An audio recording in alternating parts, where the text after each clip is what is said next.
Before I'd ever tell, stone pillars crack under the weight of hell. Got a vision, blood all in the wishing well. I'm about to blow out my chakras, baby. Cause I slide, I trip through dimensions. It's not tough for me, it's too much for you.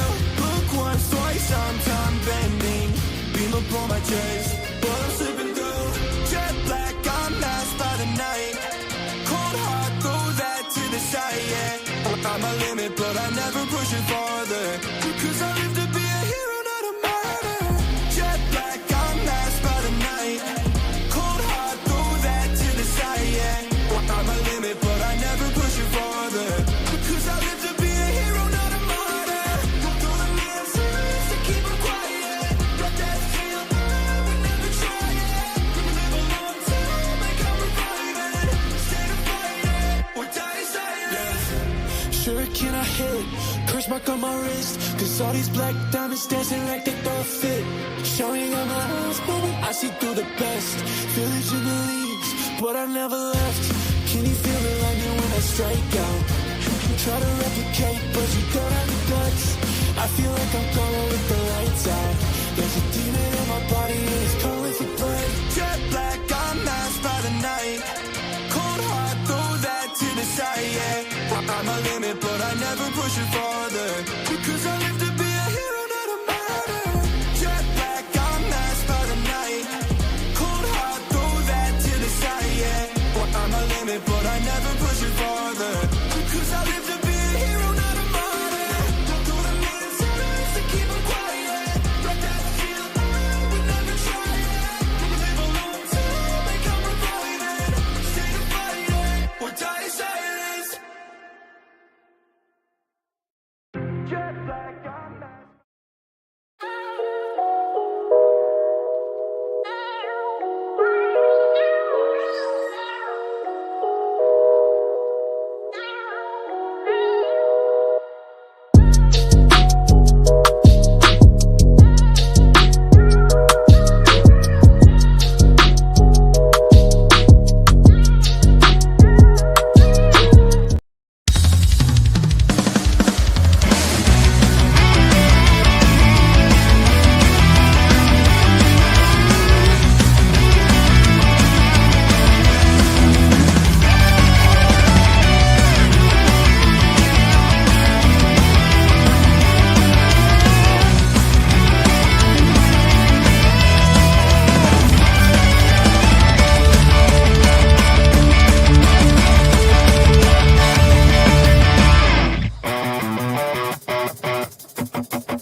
And we're live. Hello to all my BC WrestlePod nerds out there. And welcome to a live rendition of Grapple Gurus.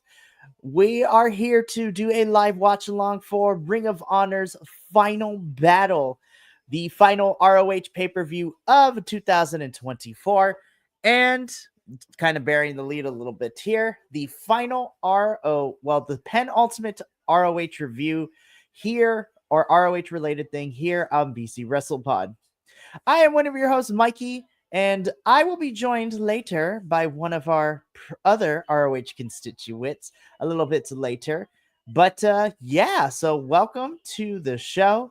We are getting ready to start the main card of Final Battle. And it has been reported that our double main event, the semi-main event, is going to be Chris Jericho versus Matt Cardona for the ROH World Championship. And the main event this evening is Athena versus Billy Starks for the ROH Women's World Championship. We also got some other championships on the line tonight and some singles matches that are going to be fun. But I'm super excited to be here. If you have followed us on ROH, we know that it's been kind of a slog to get through, but I'm still excited because I think the matches are going to be fantastic. But before we get into everything in itself, just a couple of words and housekeeping, if you will. If you like what you see here, make sure you hit the subscribe button on YouTube, follow us on Twitch, and make sure to follow our social medias for extra crazy content. We are pretty much anywhere and everywhere. We have Facebook, Twitter, Instagram, TikTok. We have a Patreon. You can download the Next Level app to find us, all over the place there. And so I'm super excited. Final battle is taking place in the Hammerstein Ballroom, which is in lovely New York. And we are about to get started. And we are kicking things off with our first match of the evening, which is going to be Mansoor of MXM Collection taking on CMLL's Atlantis Jr. So I think this is going to be a fun bout, but that is what is taking place. So let us know in the comments if you're watching along. Which match are you excited for tonight on Final Battle? This is going to be interesting. This is going to be a fun one for sure.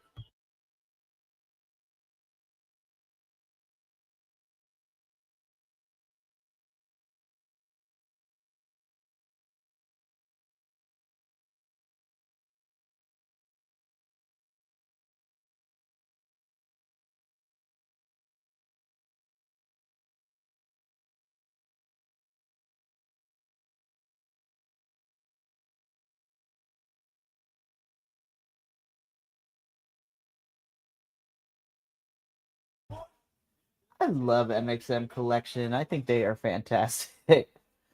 So anytime I get to see them in ROH, I think is going to be a great time to be had. I think it's going to be fantastic. I love them to death. They are so funny.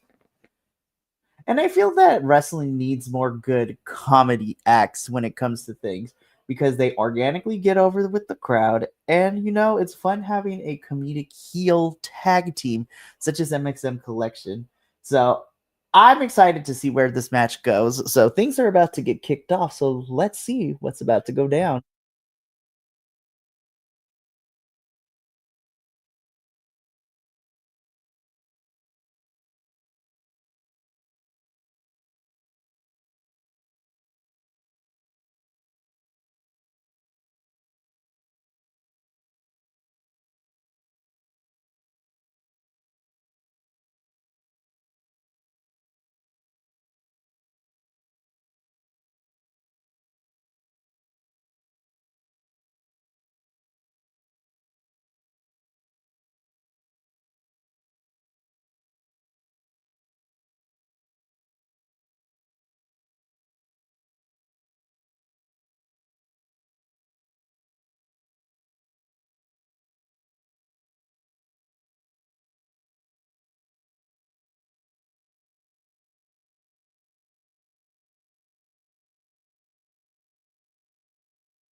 Alrighty, so we're kicking things off.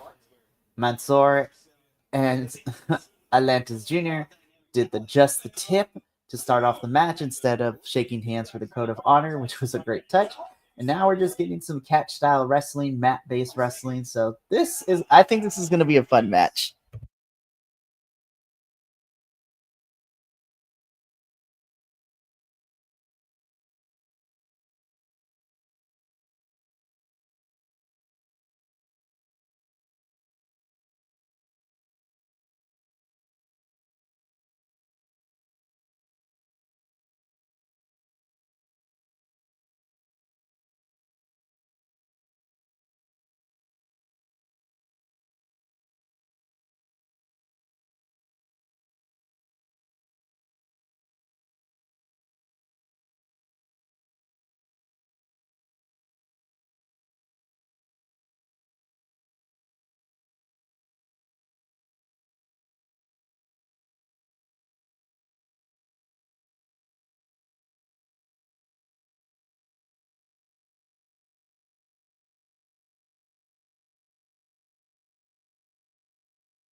And MXM shenanigans begin.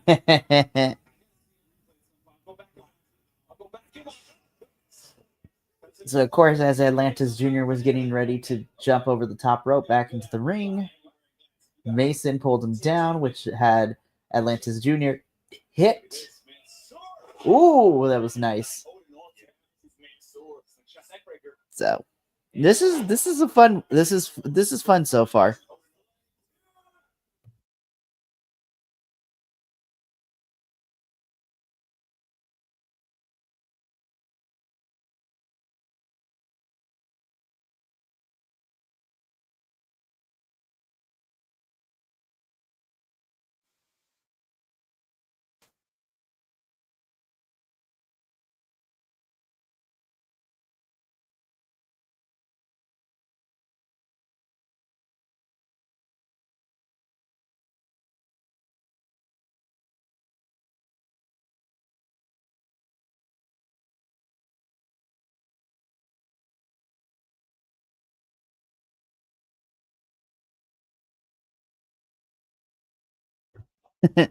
What's up, Robert? Welcome, my friend.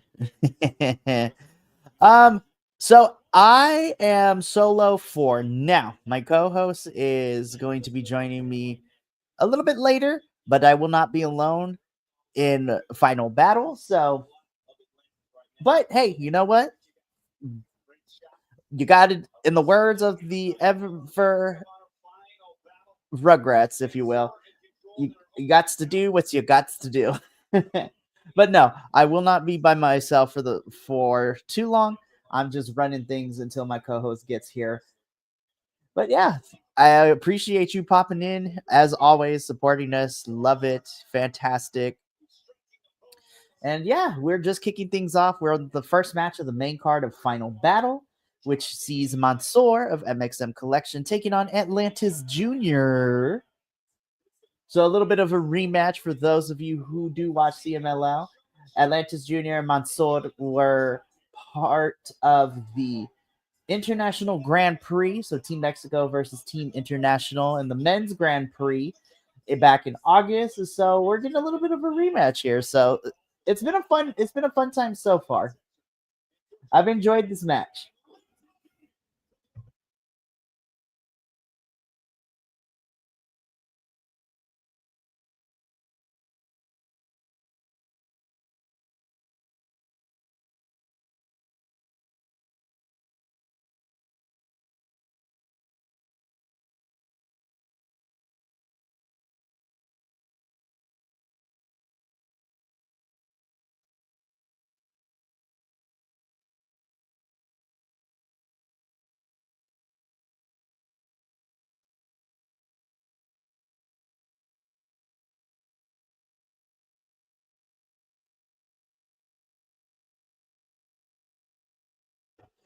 Okay, that maneuver from Atlantis Jr. was tight.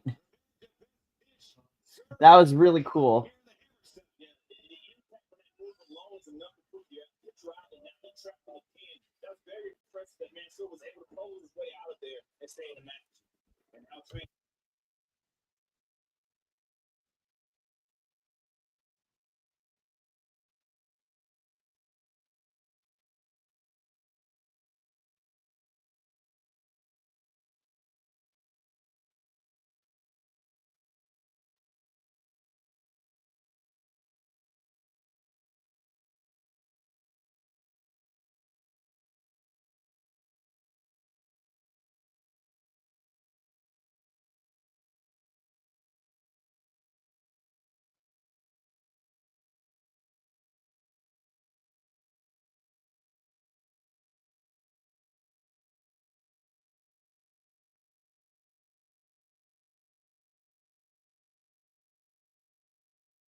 That German from Atlantis Jr. to Mansoor was nasty. And another one.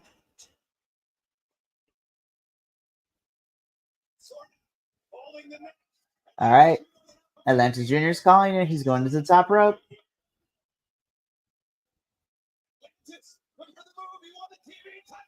Oh, nope. Knees up for Mansoor. Inside cradle. One. Nope. A two and a half count with an inside cradle from Mansoor.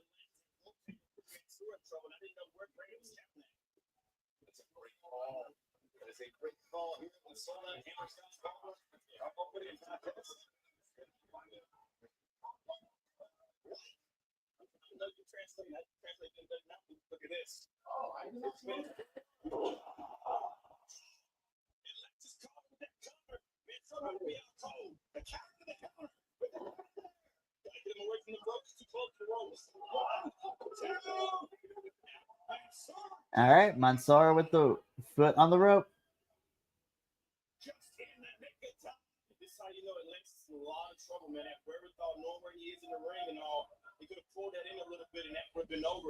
What is this? What? No.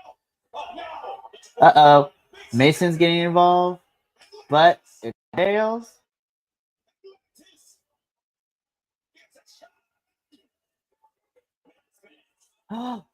It's Danhausen.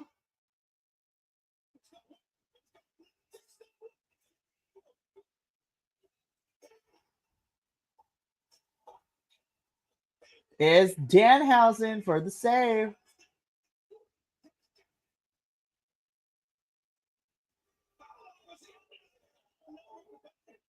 That's crazy. Danhausen and Atlantis Jr. That's wild.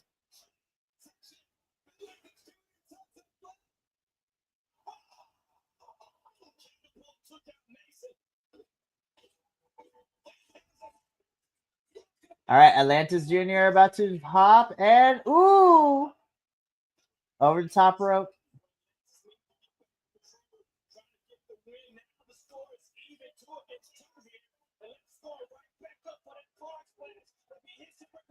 All right, with the Eddie Guerrero spot about frog splash. And that is all she wrote, ladies and gentlemen and non-binary folks. First match is in the books, and your winner is Atlantis Jr. with a little bit of evening the odds from a returning Danhausen.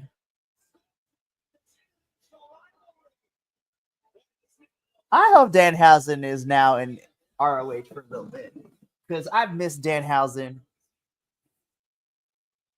So I think it's fun. That was a great opening bout. Was it like the most out of this world 10 out of 10? Like, oh my gosh, not really. But I still think that that's what opening matches need to be. It was just a fun match, and we got our first big surprise of the night with Danhausen returning. Uh-oh, and here comes Mason. He is mad. He attacks and headbutts Atlantis Jr.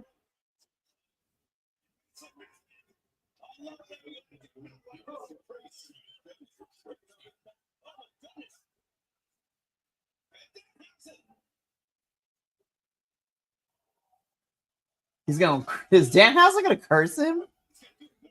And he curses him.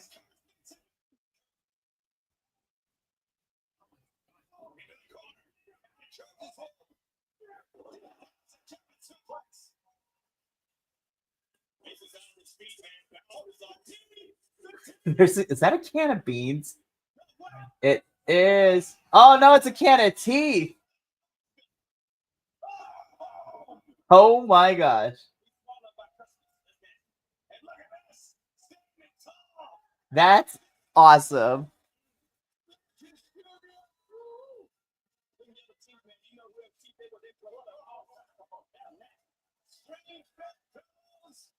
That was fun. Again, that was fun. Danhausen is here. Whether that means he is in ROH or in AEW, to me it doesn't matter. I miss Danhausen. We need more quirky characters in wrestling. But that was a fun match. That was really fun. And it was a smart way to open up the main card of Final Battle too. So we'll see what. Now we're getting a commercial for AEW and ROH, and what's to come this upcoming week on AEW programming. So I think it's going to be a fun ride. So while we wait for our next match to start very shortly, again, my thoughts on this is I really enjoyed that opening match. I thought it was a lot of fun. All right, now we're backstage with Lexi. Oh man, we can't hear. Ew, it's Chris Jericho. Get him off my screen.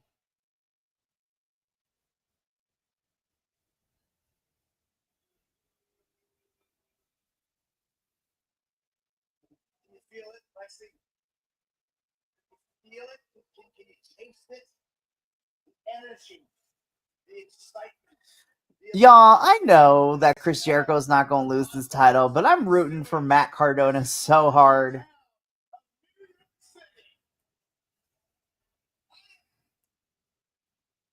had such a great few days revisiting my old haunts, from taking the Staten Island ferry to the Meatpacking District to taking the Roosevelt Island subway to Times Square to have an authentic piece of New York pizza at Sbarro's. Ha ha ha. To being right here at the Hammerstein. I know Jericho has his fans. I am not one of them. And of course, right now, what he's doing is he's cutting a promo against the people in the city of New York by incorrectly naming things and stuff like that. I've really brought a lot of the positive spotlight here to New York City. I've been able to marriage the leadership skills of Mayor de Blasio. Mayor de Blasio with the athleticism of the great Juan Soto.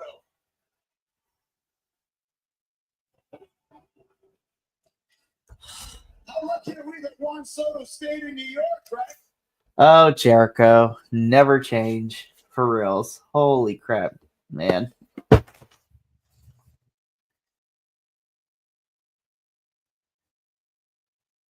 ball here by Pison. Oh, Jericho.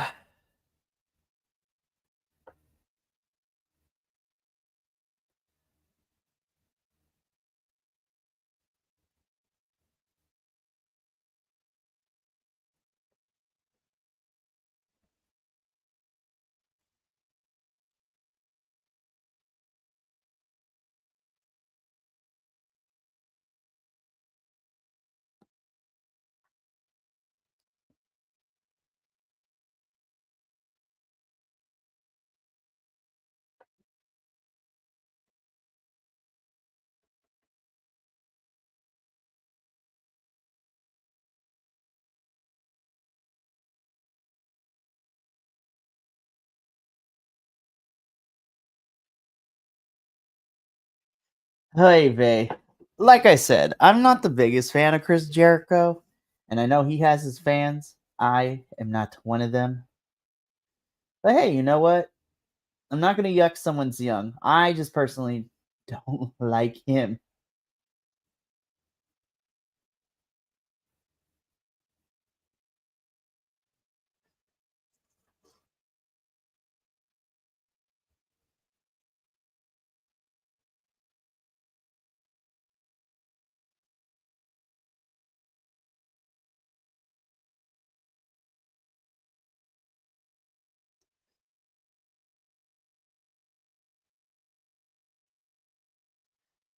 Alrighty, so it seems that our next match is going to be Katsuyori Shibata versus the Dynamite Kid, Tommy Billington. That should be an interesting match. Look, it is no secret that I am the biggest fan of Katsuyori Shibata. I love this man to death.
Alrighty, here we go.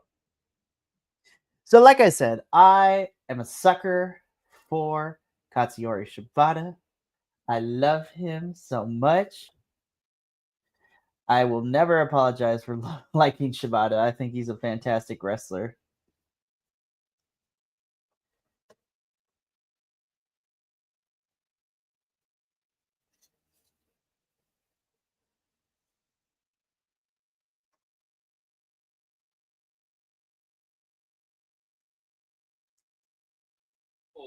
Of the legendary, one of the greatest of all time, Antonio Inoki.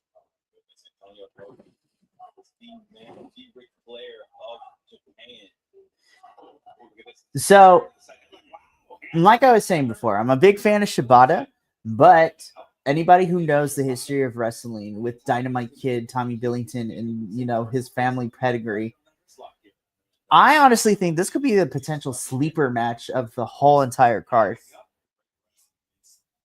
Oh, that was nice. Man, I love them. I'm excited. I love me some good technical wrestling.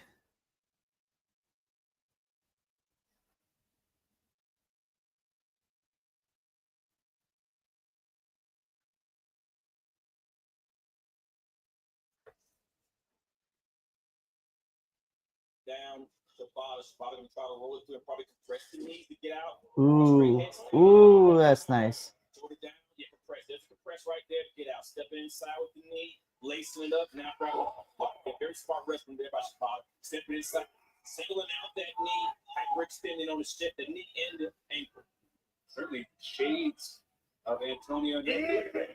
Dang.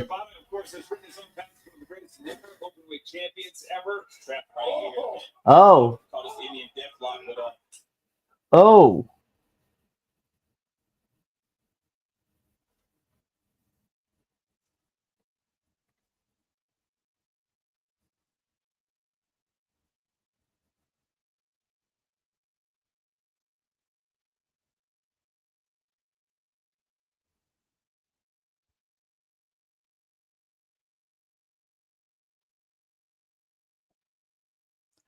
Oh, nice.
Hey, What's up? just finishing getting set up here. I just jumped in and missed the end of the Shibata match. You're right. I did look to see what the results were, at least for the previous matches. Right.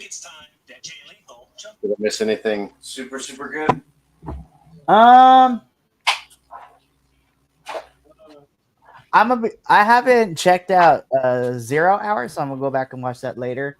Mm-hmm. The Shibata Tommy Billington is only the second match. I enjoyed Atlantis Jr. and Mansoor, and we got the return of Danhausen. Oh, wow. That's what I said. Like in the match or what? He was so because it became a 2-on-1 situation between both members of MXM Collection, and then Danhausen came out from under the ring, even the odds a little bit. Atlantis Jr. won the match. Mason Maddox attacked Atlantis Jr. after the match.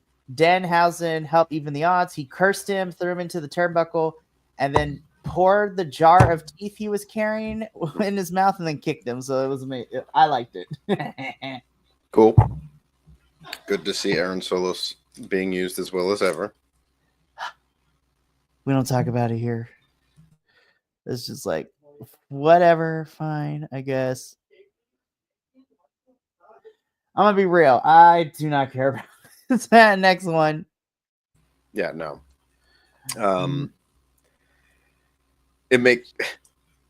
I know this is a skewed, but definitely watching this, it's got me excited for the 19th.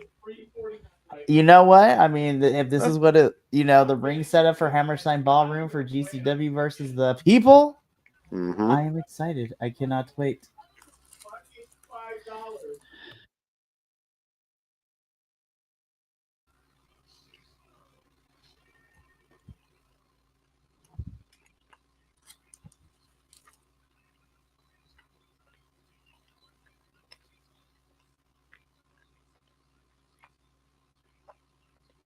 He's got Sensational Sherry with him.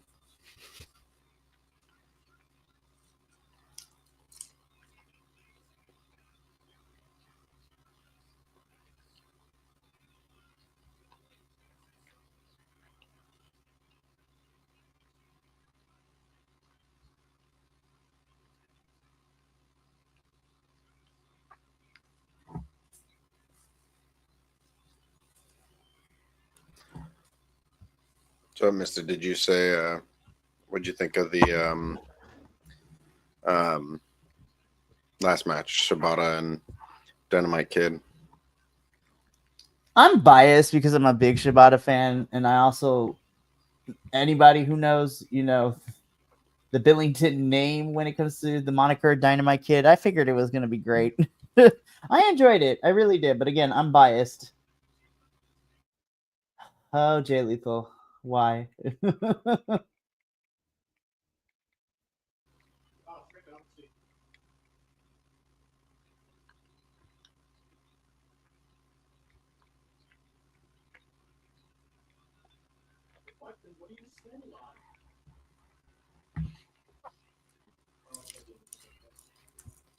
missed it. Was there even a predictions thing for this?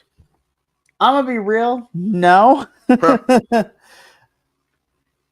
I'm just gonna say I hope Jay wins.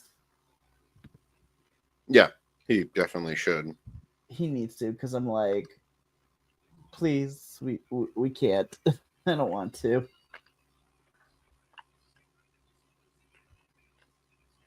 You got any guesses as to who Lee Moriarty's facing? I wouldn't be surprised. My guess, I'm gonna lean towards Ishii. I would not be surprised if we see Ishii, especially to give Ishii a warm up, because he's gonna be busy when they go to Japan. Because he is fighting. He's fighting at Wrestle Dynasty either against Shingo Takagi or Konosuke Takeshita for the Neverweight Open Championship. And if Takeshita retains at World's End, Then Shingo versus Takeshita becomes a title for title match at Wrestle Kingdom the night before. Which is going to be interesting for sure.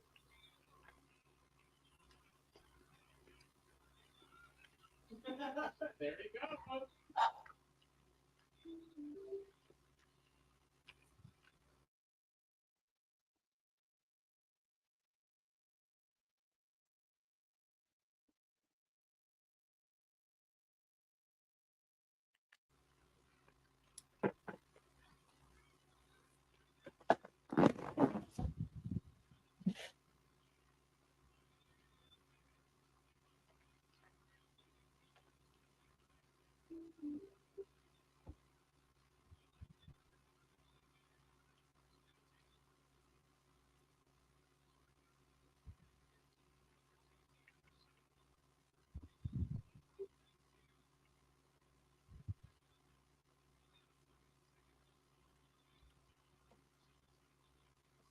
Ew.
QT, what is on your feet? Like, what is happening, my guy? He's got the tassels.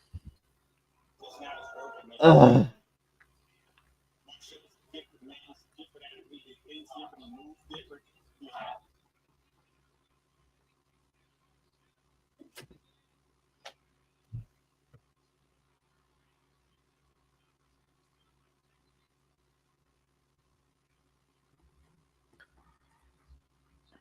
How old is Jay Lethal? That is a good question. I'm gonna fact check this a little bit. He's 39. Alrighty. Let's see, when did he debuted in 2021 or 2001.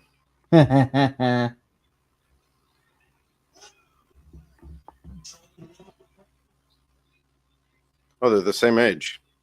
And QT debuted 3 years later. Right. That's crazy.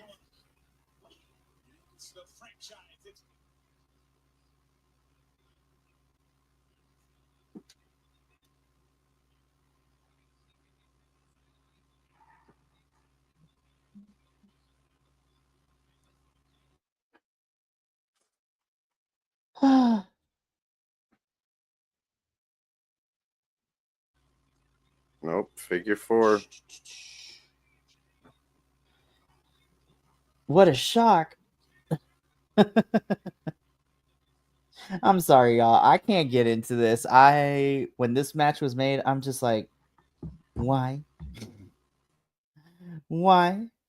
Yep. Because the first 2 matches, even though they were made literally like yesterday, I was more excited for that. I was like, all right, well, this should be fun. I think this is going to be a good time. And then this match, God. and I'm like, eh.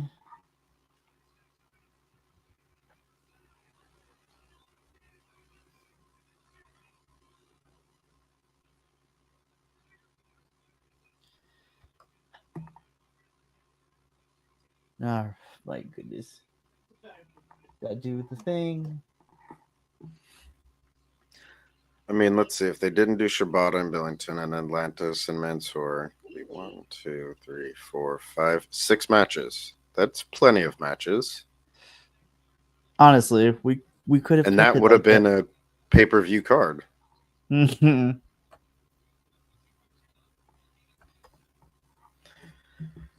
But, you know, Ring of Honor doesn't necessarily understand that quantity doesn't equal quality.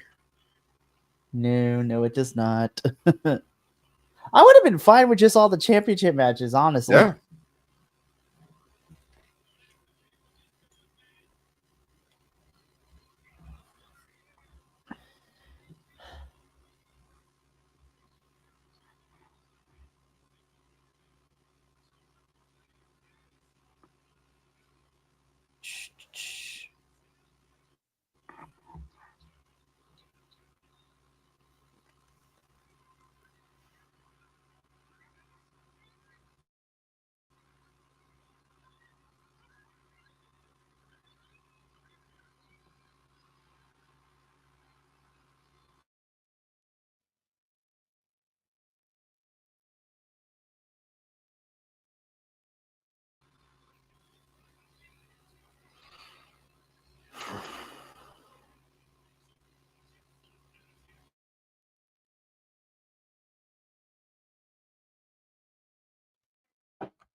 And why is QT Marshall still down? Too many shenanigans. I don't understand.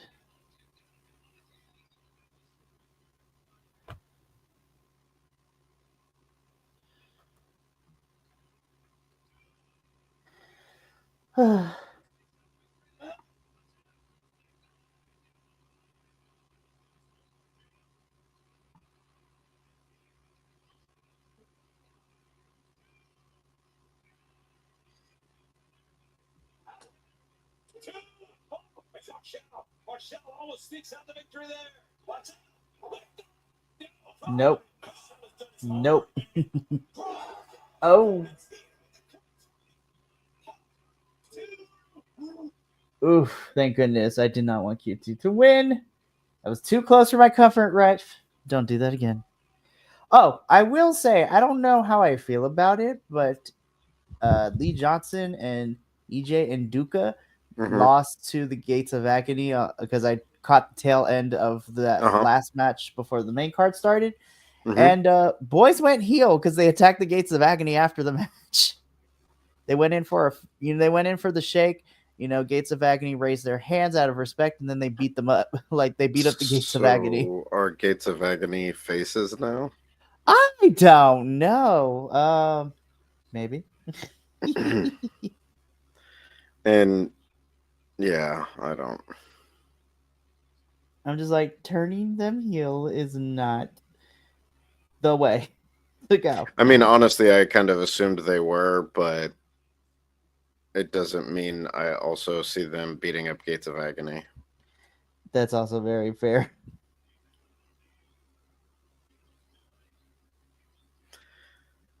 Lee J. Yeah.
Cool. Now he gets a title shot, right? Sure. God. You could tell by my enthusiasm how much I did not care. Like, this was the one match I did not care about. I mean, that's what everyone was hoping for in 2025, right? Jay Lethal versus Chris Jericho for the ROH World title. Oh God, please don't. We don't need to put that into the atmosphere.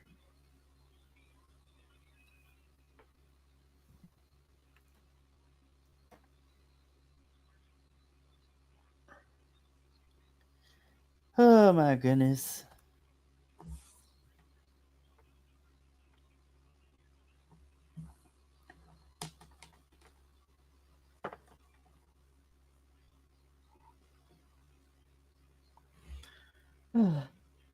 Any of these matches, any kind of, okay, we got a Texas Bull Rope match, we got a Pure Rules match, Survival of the Fittest. Everything else is just your standard matches. All right.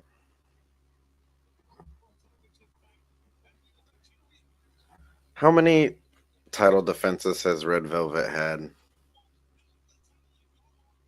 That is a good question. I think like, well, I know, I'm gonna be honest, I think on ROH television she has had, I think I want to say like 3 or 4.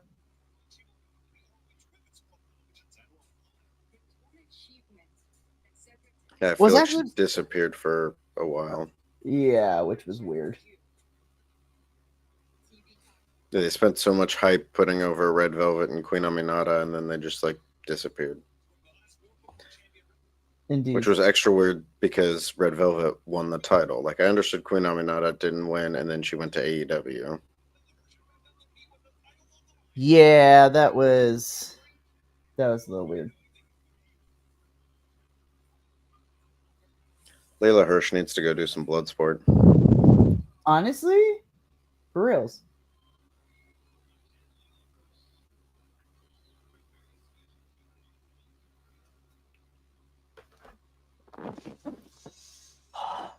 So we are into our first championship match of the evening. So Every match from now on is a championship match, right? Yes.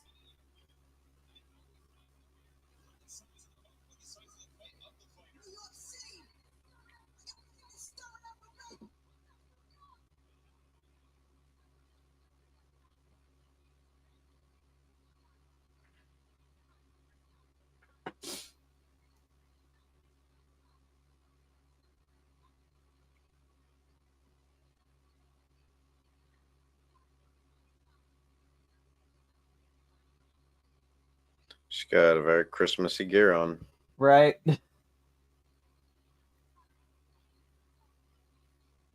I dig it.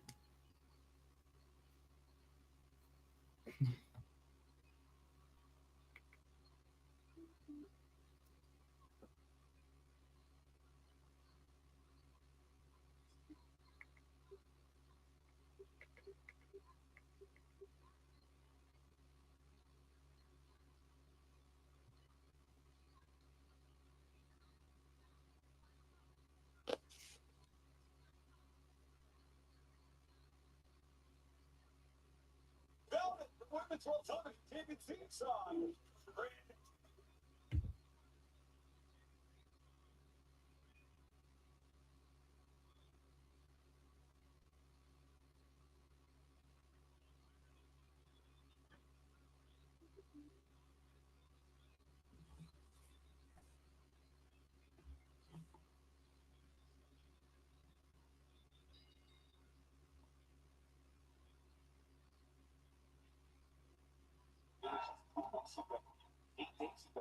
We saw Layla Hirsch deliver that right angle slam.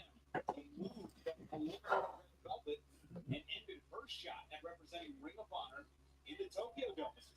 I really dig Layla's gear tonight. Yeah, they're sending him special gear. A nod to her Russian heritage or something. Right.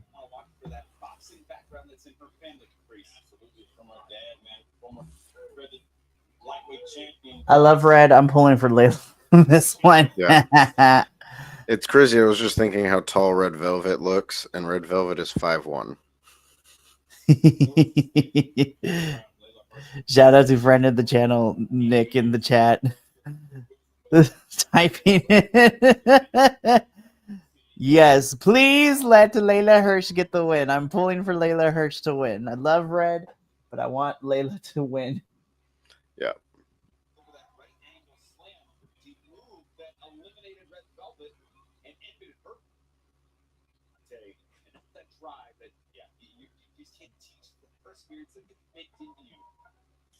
Yeah, honestly, I think some of my favorite women's matches in Ring of Honor in 2024 were some of the matches with Diamante and Layla Hirsch. Right? Oh, my goodness. I was just really excited that, once we got started getting those promos for Layla, I'm like, she's back, thank goodness. So I really, really want to see her pull out a win tonight and become a champion. I feel like it's long overdue, especially after getting to have that conversation with her last year, or actually back in May this year, because she said that she wants to be able to do more in the ROH women's division because she thinks there's a lot of talent in the ROH women's division. So hopefully a championship run is in her future, because I think she deserves it.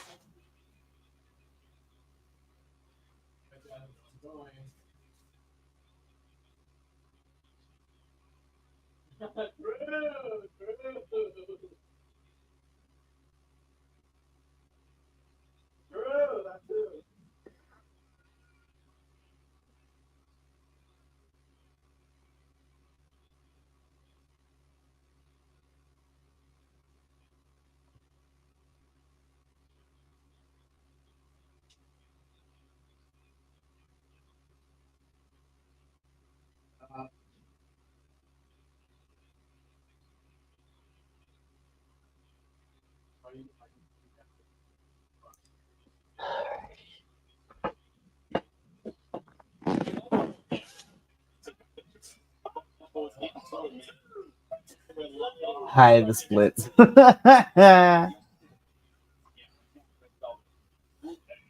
Ooh. I'm gonna be right back. I'm gonna go get me some water. Okay. I'll let you know how it ends.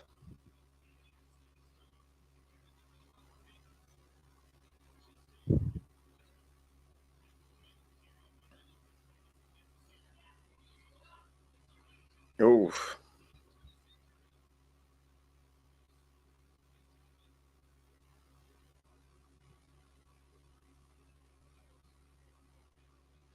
Oh, nice suplex. Oh, nope. She powered through.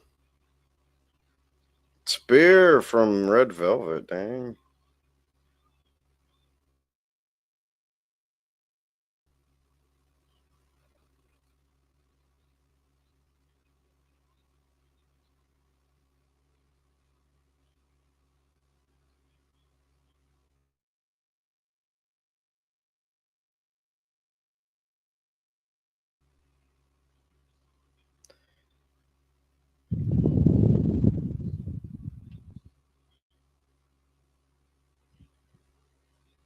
Oh.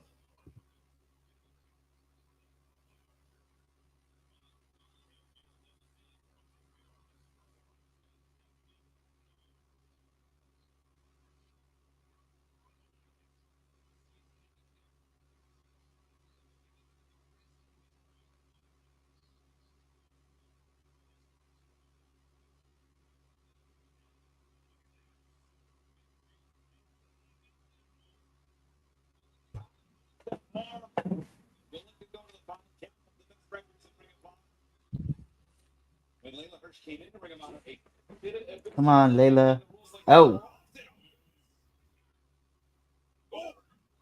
Red Velvet hit a pretty nice spear not too long ago. nice. World Flyweight Champion. Look at this. First in a lot of Oh, oof. Ooh. keeping the balance off of Hirsch right here, that center right there, still holding on. From baseline here, a lot to get her off. And it is Hirsch who's hanging on with the leg. Yeah, Hirsch is seeing her gravity on the other side. Yeah. Oh! Hirsch had that base under her. Going to that left arm. Yep, driving the skull into that top turnbuckle. It's Layla Hirsch now. All right, Layla, come on. Sunset Bomb. A big chance, but one that might land her the Women's World Television title. Nope. Oh, dang. And what? Thought she was Oh, going to do a Sunset Bomb. right. Swing out. Oh. Hirsch. Another one. No, almost. And Red Velvet smartly separating herself from the challenger there. Yeah, you can see Red Velvet trying to survive, though, man, trying to get as far away from Hirsch as she can, try to buy time to recover. As this match resets here in the sold-out Hammerstock Ballroom, we thank you for joining us. Final battle in full swing. The Women's World Television title on the line. See Red Velvet grabbing at it first shoulder. Show us Layla Hirsch, man. Layla Hirsch's gear is giving me some Outsiders vibes. Right. Next Saturday live on pay-per-view, AEW World's Oh crap, that's next weekend. World's End. Yeah, but that one's not a watch along though. So, damn, they just slapping each other. Oh, dang. That weekend's super crazy. Right. Here's a bunch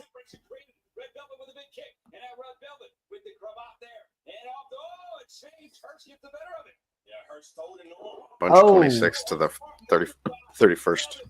Yeah. No, Layla got her. Layla got her. Damn. That was. Ooh, where's she going? Hit it. Okay. I was like, do it. Damn. Oh, what's she doing? What is she Come on. doing? Come on, Layla. Oh, my God. Ooh, get her. Get her. Ah, man. That was Grab super the rope. impressive from Layla. Right.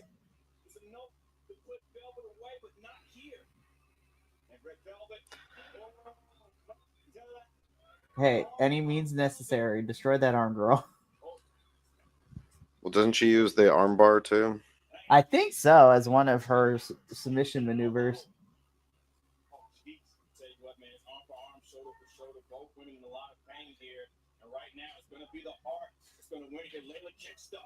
Ooh. Oh, no. No, don't pin her like that.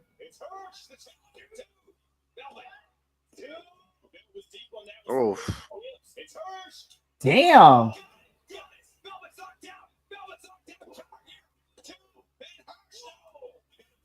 Come on, man. Give Layla. Come on. Give Layla the win.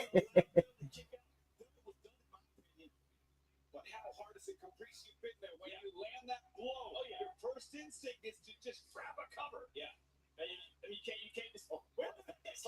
No, not like this. Oh, Arbor.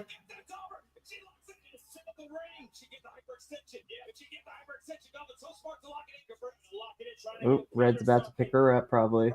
Yep. Can she? Can't she? Oh, damn. Enough. Oof.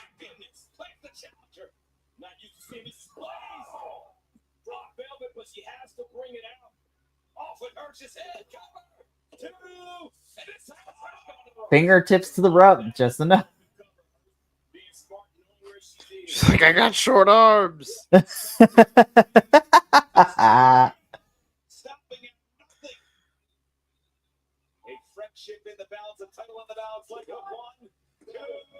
Oof. We're hoping for a scientific hard-hitting bout. This is not disappointing. I think that's out the window now. Both athletes know they have to do whatever it takes to win, and sometimes that's doing everything you need to do. Ooh! She just knocked her the fudge out. Was she checking her pockets? What's happening? Like, let me take her lunch money real quick. No, don't. Don't do this.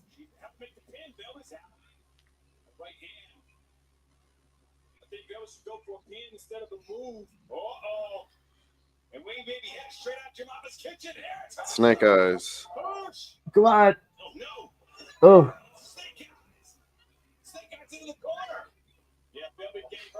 All right, come on. Come on. Dang. Who's going to be able to hit it? That's got to be it. Damn it. Oh, no, never mind. We're still in this.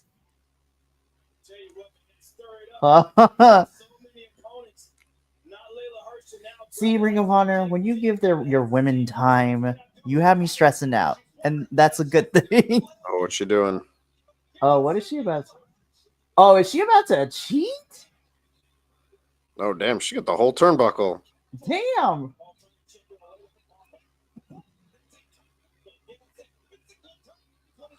Oh, she got a wrench in her tights.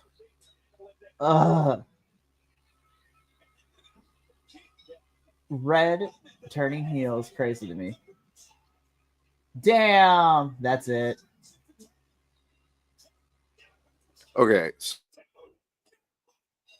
So I don't love it, but if they turn this into a feud with the two of them and actually do more with it, instead of this just being a Red turn heel and that was Layla's only shot and then we just don't do anything, then right. It's like it doesn't have to be a one and done. She lost. Obviously, there were shenanigans. So let there be some kind of feud. Even if like Red's like, you got to win some tournament or like go through a gauntlet of people to get another shot or whatever.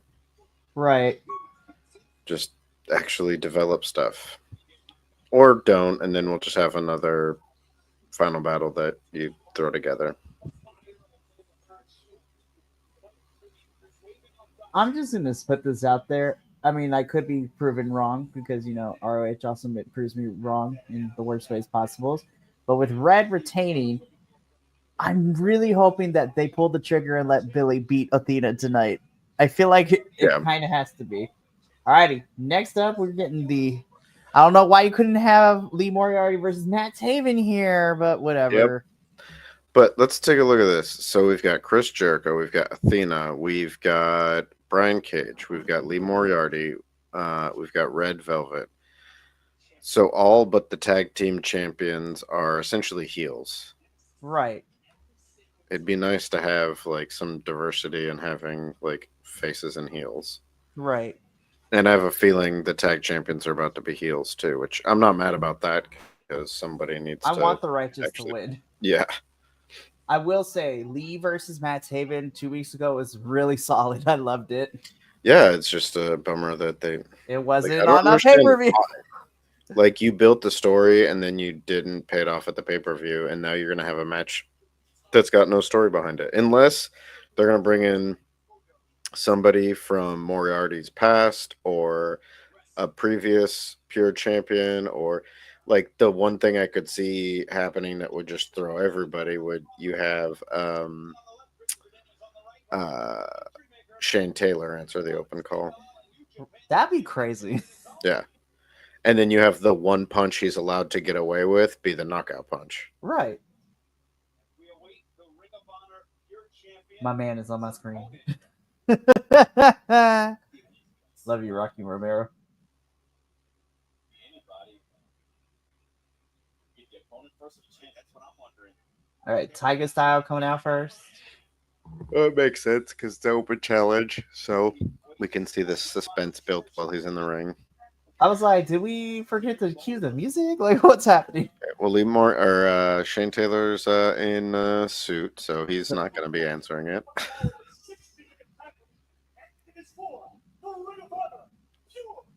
I'm thinking of everybody in the current. If they're gonna pull somebody, if it's not a former ROH talent, I just hope it's not an AEW talent. Yeah, it's got to be like, since you didn't do any storyline stuff, it's got to be a return. It's got to be someone with backstory with Lee. It's got to be something. Otherwise, you basically did what you've done for many of the last Ring of Honor cards, and you just threw something together because you felt like you needed to have matches. Hell, you had Shibata in a match that you threw together. You could have had him wrestle in this. Right, honestly. Though I will say, Tommy Billington and Shibata was pretty decent. I loved it. Oh, I'm sure. But again, it was just a match to throw something together. Which, right. Or again, it was a good match, but we could have picked Shibata, or even Tommy Billington versus Lee Moriarty would have been interesting too. All right. If you give me Matt Taven again, I'm gonna be upset.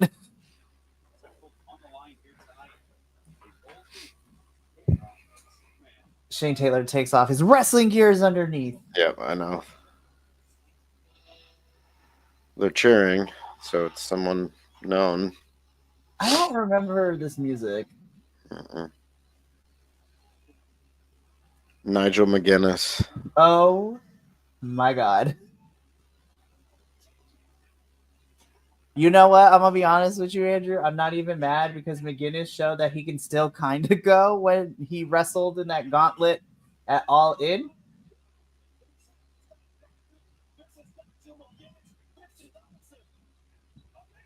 I'm not mad. I'm not going to lie. Yeah, I mean, if you're gonna do a one-off, then yeah, it's a good choice.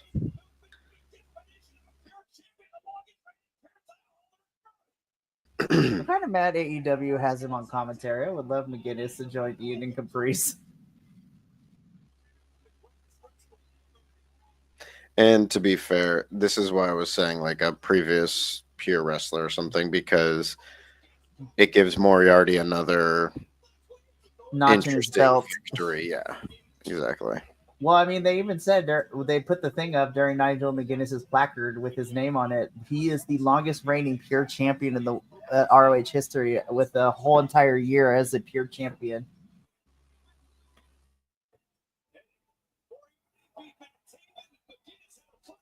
Oh my gosh, they're throwing streamers. In Ring of Honor. I know. You know, I don't know if it's just a promotion thing or if it's an East Coast thing, but like streamers, I rarely seen thrown unless they're in some of the East Coast like shows. Yeah. It's the regulations, the rules. This is in New Jersey, right? Well, this is Hammerstein is in New York, I think. Oh, okay. Yeah, because I know a lot of the shows that like GCW does out there, they throw a lot of streamers too. Right. Oh, he's getting on the mic. He's like, "Oh, I'm not out here to wrestle. I'm just out here to introduce the person that's actually gonna." That would be hilarious. I was like, "You're such a tool," but I'm here for it.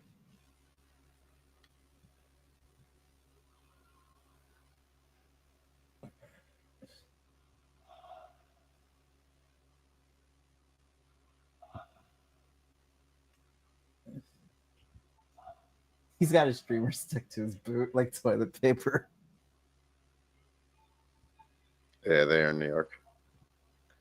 I don't know why I thought it was in Jersey. I'm like, Hammerstein's in New York, Andrew. I know for some reason I was thinking it was in New Jersey. GCW has got us thinking everything's in New. I'm gonna be real. GCW does a lot of shows in Jersey. Yeah, you got to go check out those ones at the Ukrainian Cultural Center. I know know. it's not like super close, but it's pretty close. It's closer than New Jersey. I'm gonna make 2025. I'm gonna make my way if in 2025 when they come out west.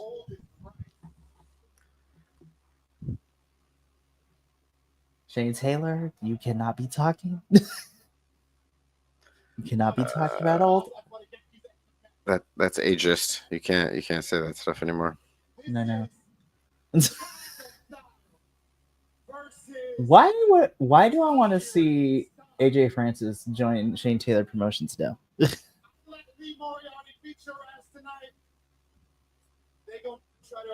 I also would love if Jonathan Gresham went over to AEW and joined the Hurt Syndicate. I would love that because he ain't returning to ROH.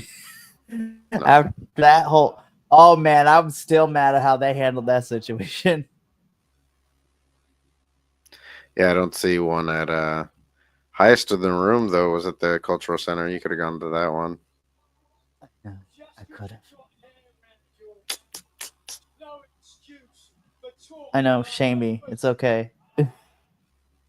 Damn.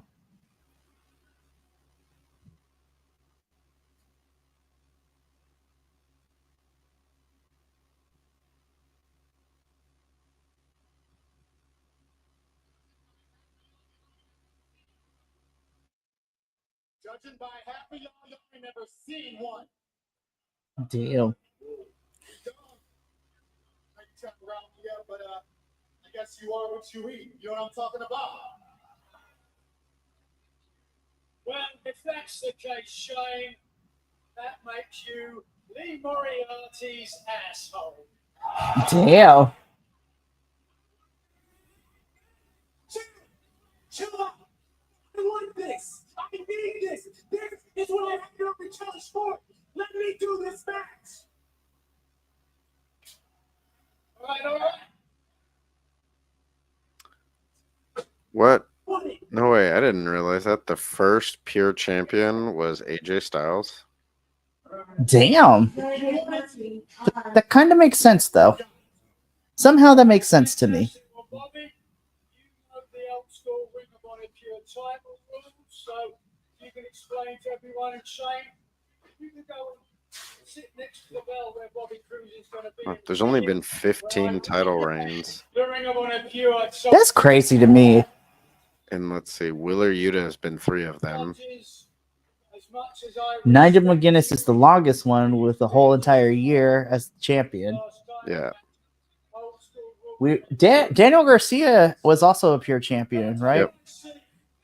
Shibata held it too, didn't he? Yeah. Shibata's the oldest champion. Jay Lethal was the youngest. He was 19 when he won it. Shortest reign was Bryan Danielson, who held it for less than a day. That's crazy. Wheeler Yutas had the most reigns. They just took out the judges panel. What do you mean? Like they moved Rocky, yeah, no, they're like gone. Yeah, no, I just saw them clearing the chairs. I wonder if they moved them to a new location. Maybe. I mean, they have to because there has to be, unless they're just making it super obvious that it's not going to go to a decision. Ugh, don't do this. Yeah, they're gone. Like, I don't see them anywhere on the gone. side. Shane Taylor's over on the other side. Unless they may have moved them over to where, oh, you know what? I think they moved them over to where, like, the timekeeper is. That's because they had them out so you could see them. And then they moved them because they would have been in the way of fans. So where they were was just a, like, so we could show off the judges. Right.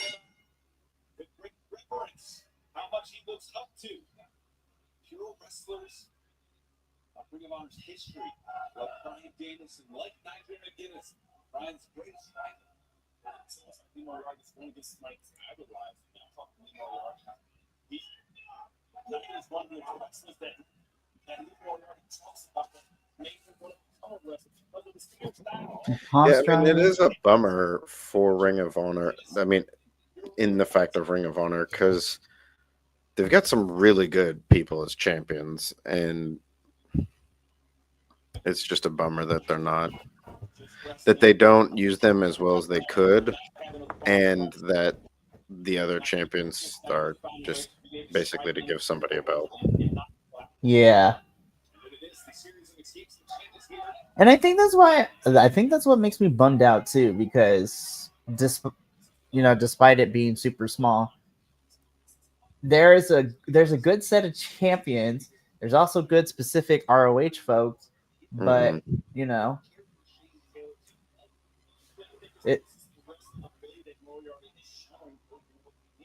ROH is just extra tapings for Dynamite and Collision at this point. Because, I mean, Lee Moriarty, there's no reason that you couldn't have Lee Moriarty do a run with the pure championship like Athena's done with the women's title. Right. They've got plenty of women that could do a similar thing with the TV title.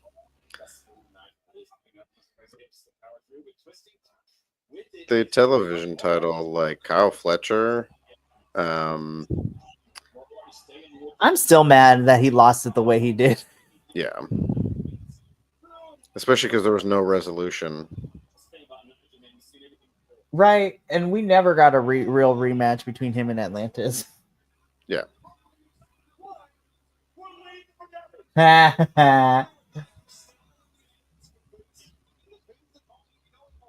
Nigel tricking him into using a rope break.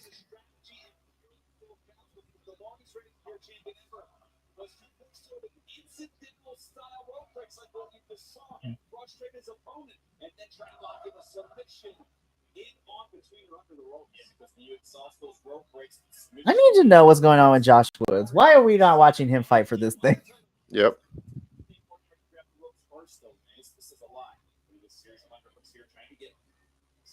I'm not trying to. The rope break. Right. He has to be careful. Don't use the rope break, Lee.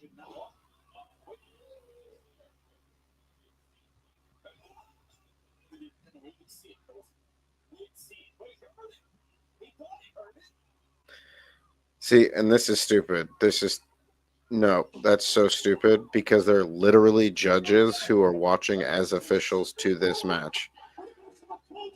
This is stupid.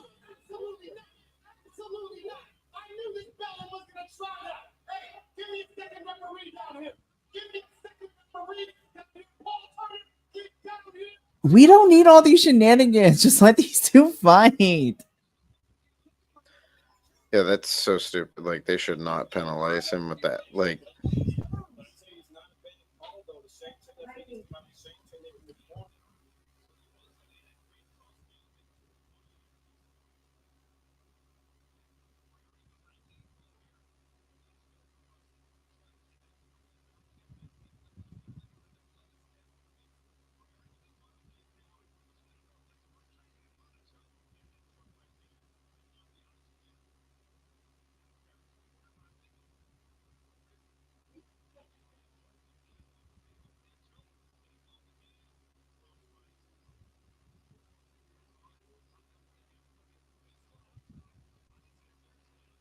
throw those elbows, man. Right? Did you just call that a Darce choke? That is not a Darce choke. Ian and Caprice, we love you. Omoplata. That's a good one. That is an omoplata. Almost.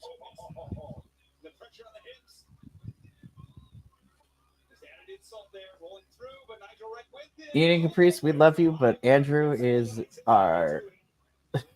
He knows the moves and everything, so we got to get him together.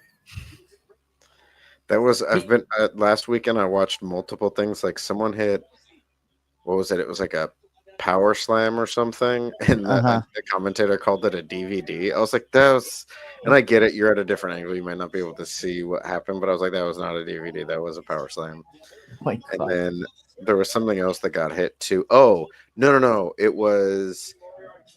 Oh, there was that, and then there was a DVD that got called as an air raid crash siren, and it was a DVD. I was like, guys, what are you watching? And then you have me be like, that was a cool move. Oh, he's breaking the. I'm not going to be giving you any names of moves. So I'm just like, that is not me. I will just tell you if something looked cool or not. I'm trying, you guys. I'm trying.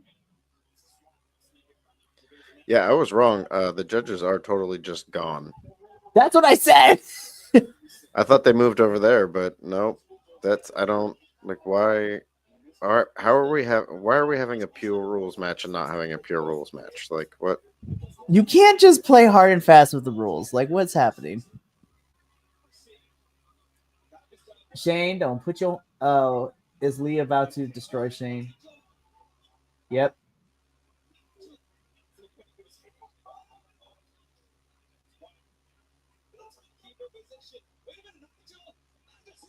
I swear to God, if he wins this title, I'm actually going to riot.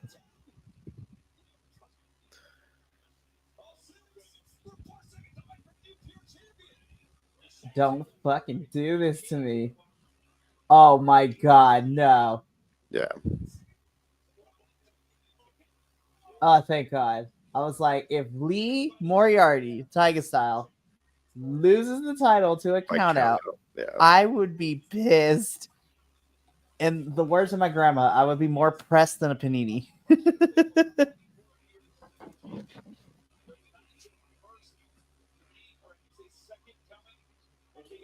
Damn, that was stiff. Tower of London.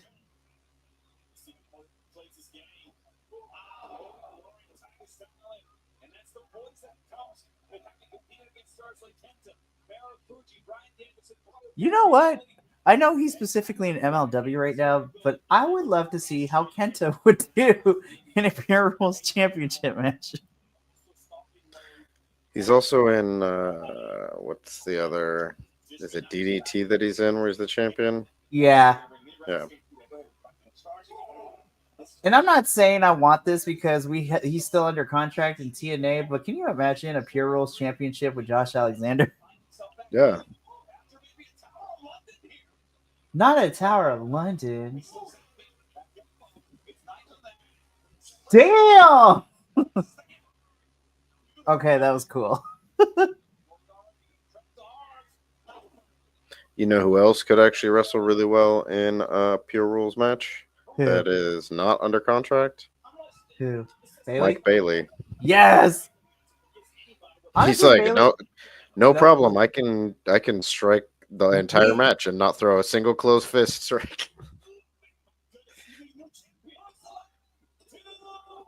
Which would be great because you would have these grappling wrestlers trying to do a Pure Rules match against someone who's a striker, but this striker uses all kicks. which is legal. Yep. And we've seen him also do really good matches against grapplers using grappling. Right. I mean, we saw him face a grappler in Josh Alexander at Bloodsport, so Mm-hmm. When he's wrestled Osprey, he wrestled Alexander in TNA. He's wrestled Jonathan Gresham.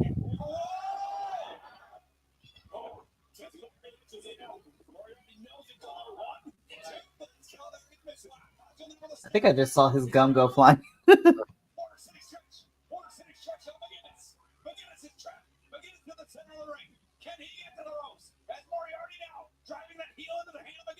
Trying to keep him from crawling to the ropes, not just sliding the hips, trying to find the ropes. Can you go back or to the side and maybe roll through, man? Scores even for everybody.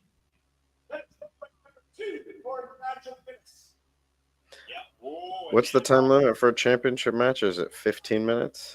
I think so. You know what? Let me look at this. because I I don't think want it's to. 10 minutes for a non-title match, I think. But because this is a title match, let's look at Pure Rules match. All right, let's take a look at the rule set.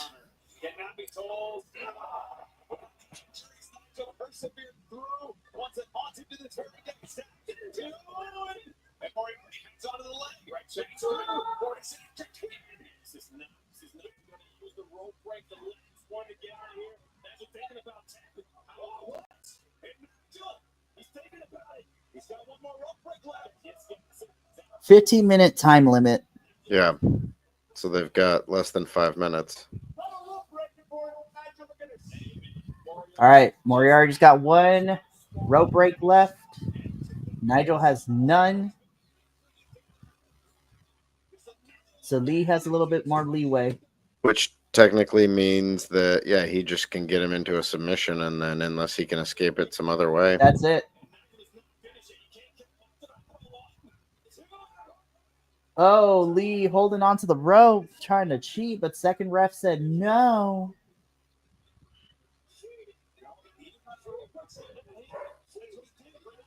Oh, Lee, turn around. Lee, what are we doing? Lee. No, what?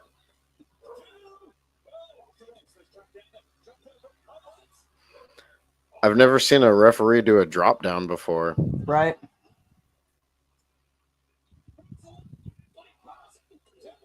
I don't know if that was on purpose or he was just like, I'm not going to get out of the way. Just drop down. That was crazy.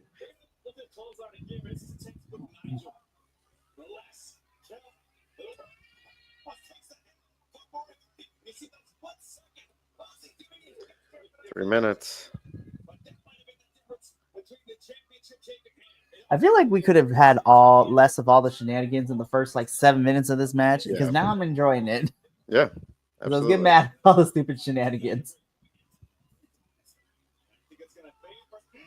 Damn. Yeah, we could have just had more quality wrestling. Instead of them doing shenanigans. Once we got past Shane Taylor getting knocked out, then we were okay. And other than that whole Moriarty grabbing the rope and the second ref breaking it up, which you could have done without or just done something else, the second ref thing better pay off into something. For reals.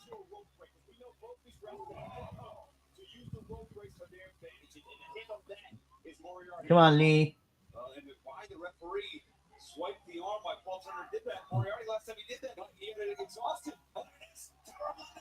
Damn.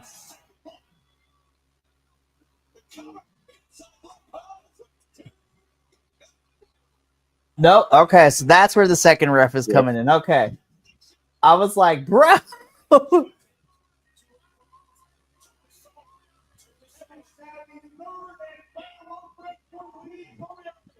Okay, now we got 2.5 minutes left, basically.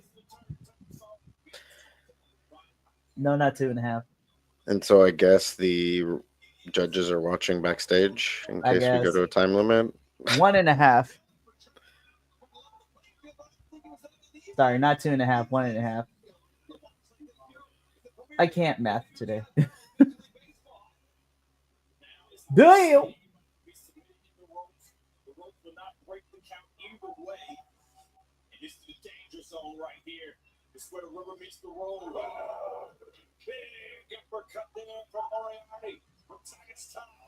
I don't know Lee's traveling situation, but if he were to go defend this thing across the world, especially in British wrestling, I would love to see that. Mm-hmm. The only reason I say that is because ROH only has a finite amount of people who can challenge Lee. Yeah, absolutely. I mean, so I have a crazy idea is maybe bringing some people from AEW that are just bloating the roster and actually just have them be ROH wrestlers, or sign more ROH wrestlers and just leave them there and stop poaching them all for AEW. Right.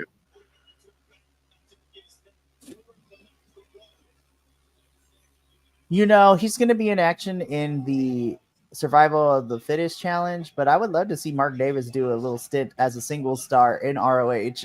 Yeah.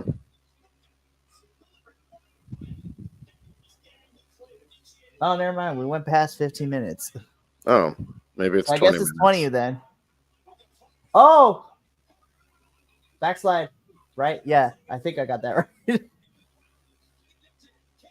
Oh, he did the McGinnis thing. Damn. Ooh! That was beautiful.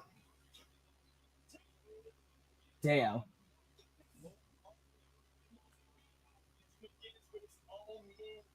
The right choice, ROH, is for Moriarty to beat Nigel. Like, Yes.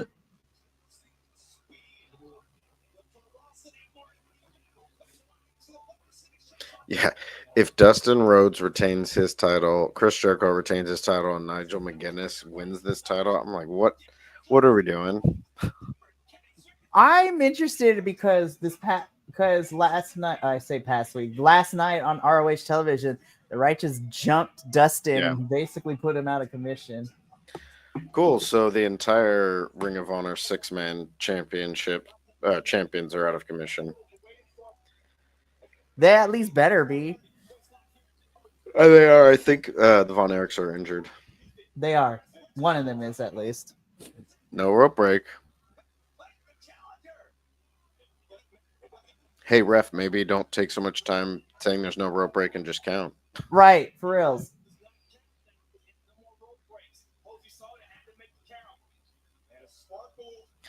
So here's a question. Could Moriarty just lock in like a tarantula or something? He's going to have to. Because they'd be in the ropes, but there's no rope break, so then is it a legal move?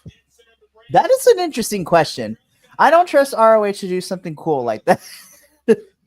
Yeah, he's going for the rope. What does it matter? It doesn't matter. Yeah, he has go. no There you rope go. breaks. There we go.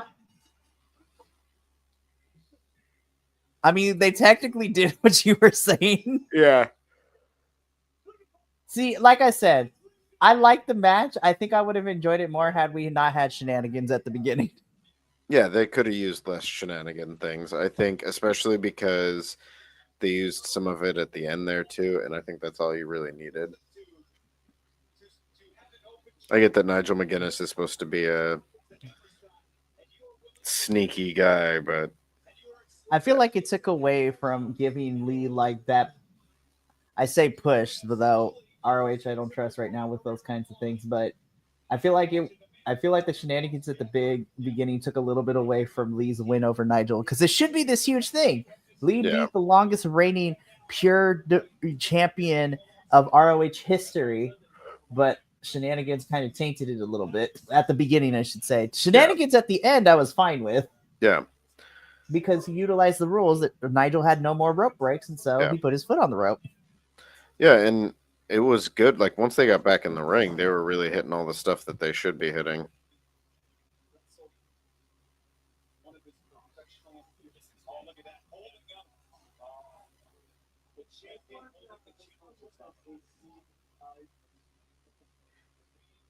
I enjoyed this match. I feel like it was still a mistake not to have Matt Taven and Moriarty here. Yeah. But I am happy that ROH didn't take the title away from Tiger Style. Yeah, that would have been the definite wrong decision.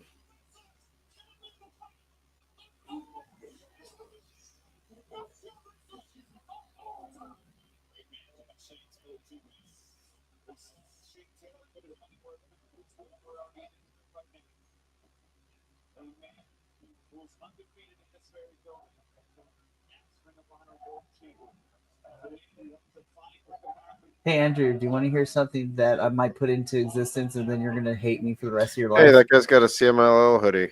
Yeah, I want one. Now on Amazon. Seriously, it's CMLL merch, has their stuff on Amazon, so when that paycheck hits, though. What's the thing? So, you know how Chris Jericho and Matt Cardona, well, I say ROH, though Chris Jericho is an AEW person, and basically Matt Cardona is the ambassador for GCW, right? Mm-hmm. Do you think we possibly see Jericho have some sort of match at the People versus versus GCW from tonight? I mean, Cardona doesn't have a match at People versus GCW, I believe. So We will there's see. a possibility they do a rematch. Maybe. Let me see. Yeah, Cardona doesn't have a match at People versus GCW. So, do you think we get a rematch for the ROH Championship? I mean,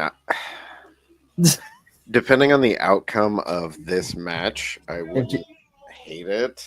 Cardona takes it back to GCW. The only thing that would worry me is if they do that and Cardona wins tonight, then they're just gonna have Jericho win it back at People versus GCW. Well, then the other thing too, and this, I feel like I'm the only person talking about this, but if you're having Jericho and GCW, what was the problem with Ricky Starks? Ricky Starks. I guess it's that I think everything that we've seen, because we've had multiple GCW people come over to Ring of Honor and AEW. I mean, hell, tonight we've got 2 GCW people wrestling. We've got Blake Christian and Matt Cardona. Yes. And so we have that all happening. We've had people from Ring of Honor and AEW go into GCW. I mean, Chris Jericho just showed up over there at their last event. So I think it's less about like the comments that Effie made and that other things have come up. I think those may have been used as an excuse, but I think it was completely whatever issues are backstage with the people in charge and Ricky Starks. And that sucks. Dutch, what are we wearing?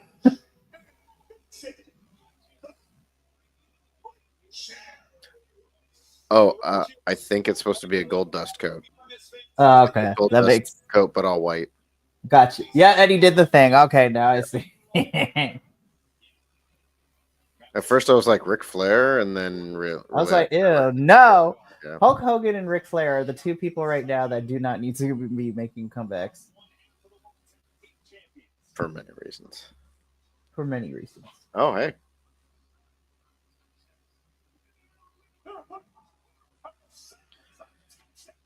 Sammy Guevara should have painted the other side of his face. Yeah, that would have been crazy. That would have been cooler. My sense of like similarity and my sense of just symmetry. Yeah. Like I think it's cool, but like in the back of my mind, it bothers me. I was just like, yeah, it's just like one of the. I don't want to say theater because I feel like I'm being a fake theater person because I'm not a theater person, but just from art standpoint, you need to have similarity and unity. So painting 2 halves make a whole kind of situation. Yeah. This is the other match where I feel like I just feel bad that Sammy is stuck in this. Like upon returning to AEW, yeah, I was hoping that ROH would be great for him. But once again, for some reason, Tony Khan and the people backstage don't trust Sammy to be on his own. So they always have to stick him in a tag team or a faction. Yeah, like Sammy Guevara could have been a TV champion. He could have been the world champion. He could have easily held either of those titles. Had Kyle Fletcher lost the title to Sammy Guevara, I think that would have been awesome. Like, and they would have had a badass match. Baller match, right? You know what would make me so happy in this is if the Righteous win, and either part of the way that they win or because they win, Sammy turns on Dustin, and then it's like Dustin. This is Dustin's last hurrah, and Sammy just has a run on his own. Please. Well, because technically, even though Dustin's in this match, he's doing it as a free agent because his contract is done. Like, it's up.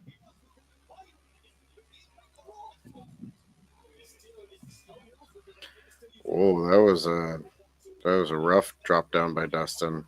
Oh, Dustin, I love you, but my dudes.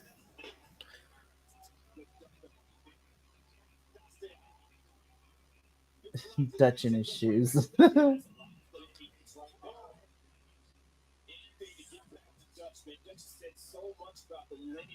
gonna say something really stupid.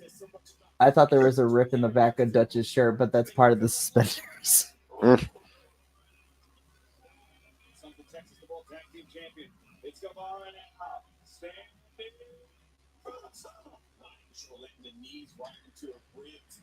Yeah, I agree with you. I want to see Sammy do a solo run. I feel like he always gets put in tag teams and factions. I want to see him truly have a solo run. So this is just a bull rope match because there's a bull rope in the ring. I'm like, y'all, come on now. Yeah, here they go. They're actually picking them up.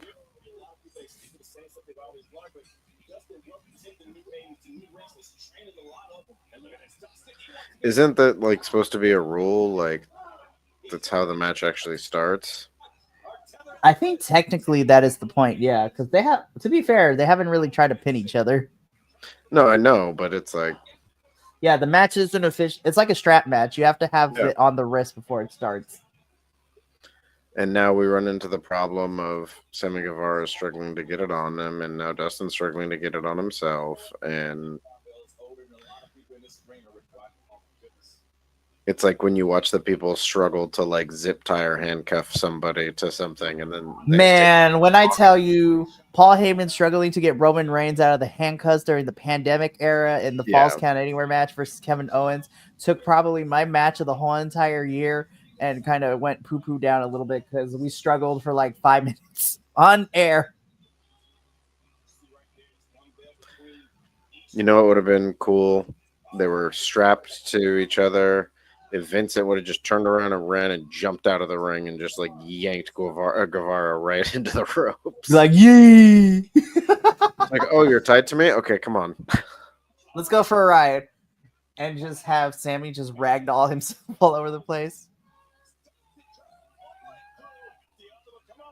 I know you don't watch AEW, but because we're big fans of Will Ospreay, I do highly recommend you watch Will versus Darby. I think that is the I saw best. Highlights from it. It was really that good. was the best TV match this year, and that is not hyperbole. That is fact. And I'm actually really happy because, again, people always complain that Will Ospreay he's never going to lose. He's too bulletproof. And that losing to Swerve was a one-time thing. I'm like, he's lost to Kyle, and he's lost to Darby at this point. That finishing sequence for Darby with 2 coffin drops and a scorpion splash. I'm like, holy snot, bro. Damn, Vincent. Ooh. I want it, not to say that Sammy and Dustin aren't a tag team, but I want an actual tag team to be a tag team champions. You know what I mean? Vincent and Dutch have been pretty much together forever. The tag team titles, the 6-man and the 2-man in Ring of Honor have been so lacking and so misused and undervalued in Ring of Honor for like the last 2 years. It makes me mad. Damn, Sammy. Spirit of Shawn Michaels came through that one.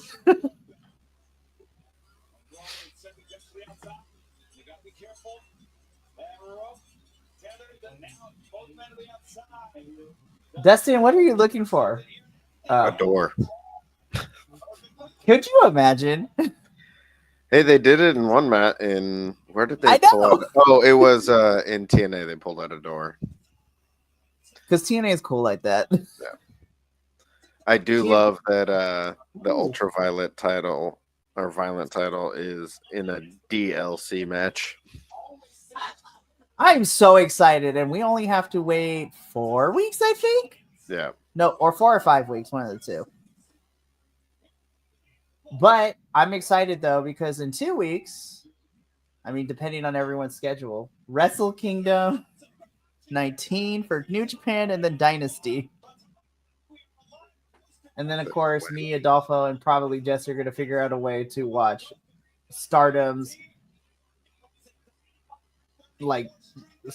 Dreams. New Year's show. Yeah, New Year's show. Which I think me and Adolfo cracked the code, but not really, because when we thought about it, it was like, it seems obvious. I think that is the show where Stardom's going to pick their representative for Dynasty. because that show's on Friday, and then Dynasty's on Sunday.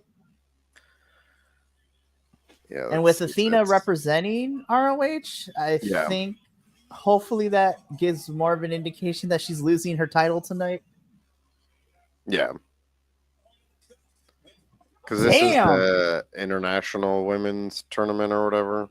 Yeah, so it's going to be a fatal 4-way. So is this going to be like to crown a international champion, like the men's international title in AEW?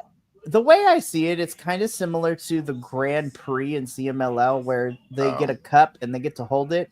Now, I don't know if they're going to put rules where, you know, if they win, they get to go back next year to defend the thing, because that's what CMLL does with the Grand Prix Cup, that if you won it, you are automatically into next year's Grand Prix, which I would love. But Stardom is the only promotion that has yet to pick their woman representative. The other promotions in various ways have picked theirs. So Athena is representing ROH through a 4-person tournament. Willow Nightingale is representing AEW. And if anybody kept up with our AEW stuff, as much as I love the 4 women we were in there, I feel like we could have when I think of AEW, as much as I love Serena Deeb and Queen Aminata, I feel like they are not pillars of the women's division. I honestly would have put Willow, Chris, Thunder, and Jamie in there because I don't want to take Jamie Hayter out.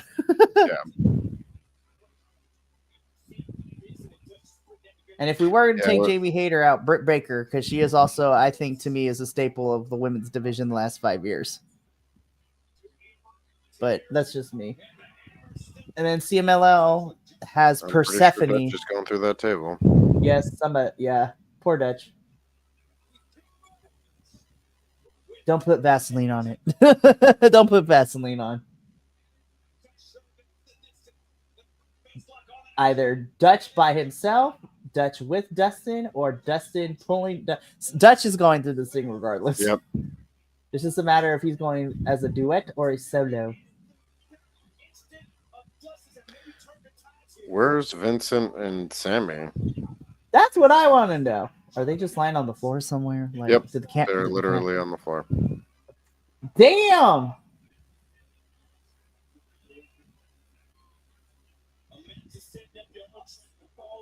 That was an acting. It actually punctured.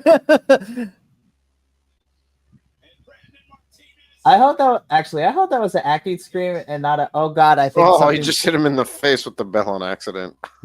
Damn. Dustin gives no fucks. Damn.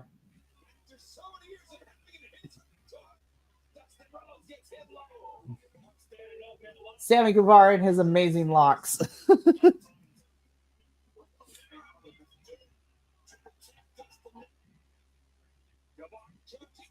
Damn.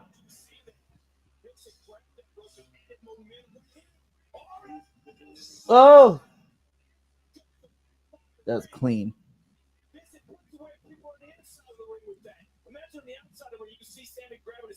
I want to see good things for the righteous, especially Vincent, because he has gone from being in ROH to being PCO's Dr. Frankenstein to being part of, you know, Eddie Edwards thing. I don't know. Didn't the Righteous have a third member? Yes. I think they did. Yeah, they did. And then they also had, what's his name from the Dark Stu Order? Grayson. Stu Grayson for a while. Yeah, Stu Grayson was there. God, that was such a weird time. Well, because remember when they cut those promos and it was just like 2 completely separate pages? Stu Grayson is Canadianism.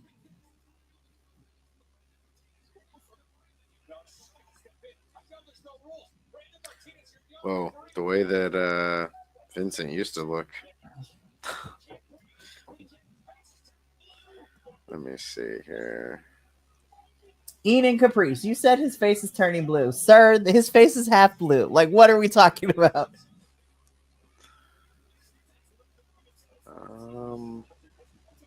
Damn. If they really choke Dustin out and that's it for him, that's kind of crazy. Oh, no, Sammy coming in with the beatdown.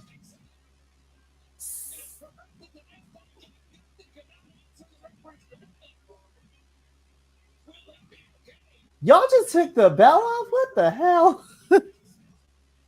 You took the rope off? That's not how this match goes.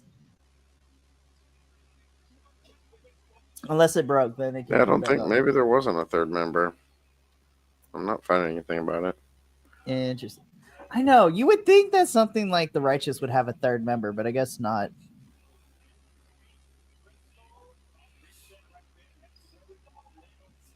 I love the Righteous to win tonight because it doesn't make any sense for Dustin to have 2 tag team titles. Or does he still? Yes, he still has the trios titles, and he has the titles with the Von Erichs, who are currently injured, and ROH has yet to strip them of those championships. But to be fair, ROH doesn't have any trios, to be real. Yeah, there's nothing they're gonna do with them. So I mean, I don't understand why they split them up from the trios titles in AEW. They should have just had them be a unified title and just left it at that. And go across ROH and AEW. Yeah.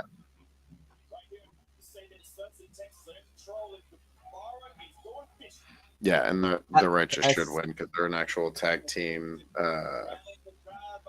They could actually defend it on Ring of Honor.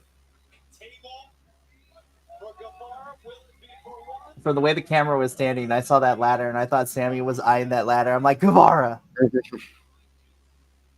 I mean, it's under there. Robert says, hey to you, Andrew. Hey, what's up, Robert? How you doing? It's going well.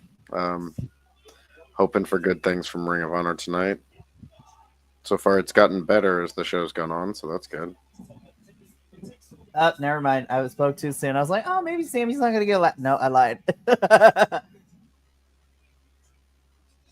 Sammy Hardy. Just kidding. Don't pull a Jeff Hardy like TNA where he hit the back of his head. That was so devastating.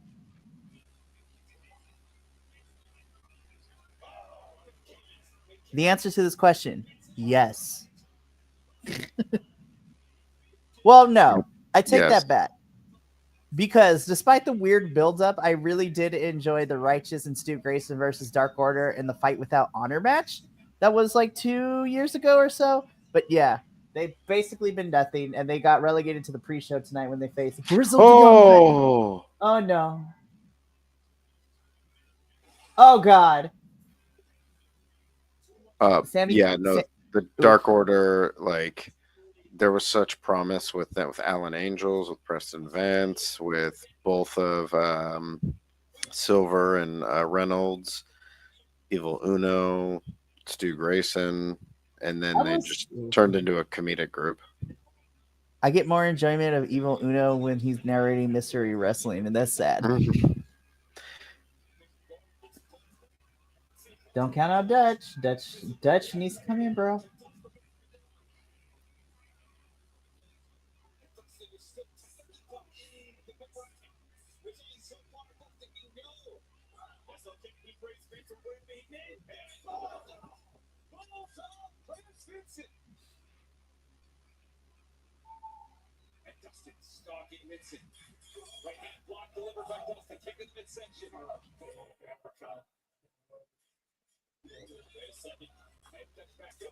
Damn. Go for it.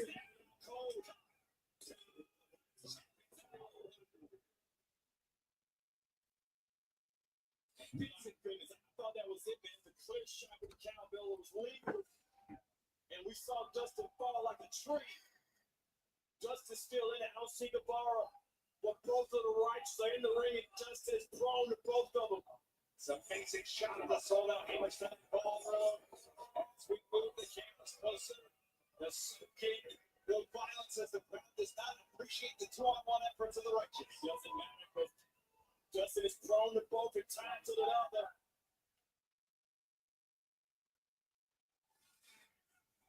Basically orchestrating this.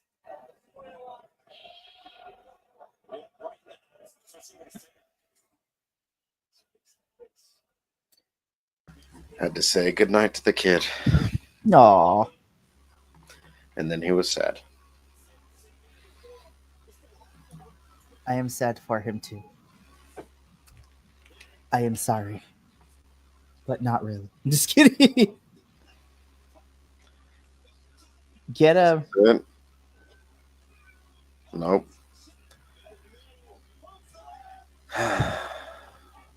Damn it. Say, I don't think Matt is ever going back to WWE anytime soon. Especially, I'm still mad that he won the United States Championship from Miz, and then only for him to lose it like a week later back to Miz was kind of stupid. Yeah, no, I don't think Cardona will ever go back to a major federation, at least in any permanent way, because he has constantly talked about how much he's been able to basically be his own best promoter. Right. And I mean, he has made the indies something to like chase after. He's done it right. Like, and I feel like there's a lot of people that have really learned from what he's done. Burning Hammer? No, GTA. Go to sleep. Oh. Of course, we gotta call it the go to hell because, you know, a certain punk owns the trademark to. Well, not even Punk. I would say Kenta owns the trademark to the go to sleep. Mm-hmm.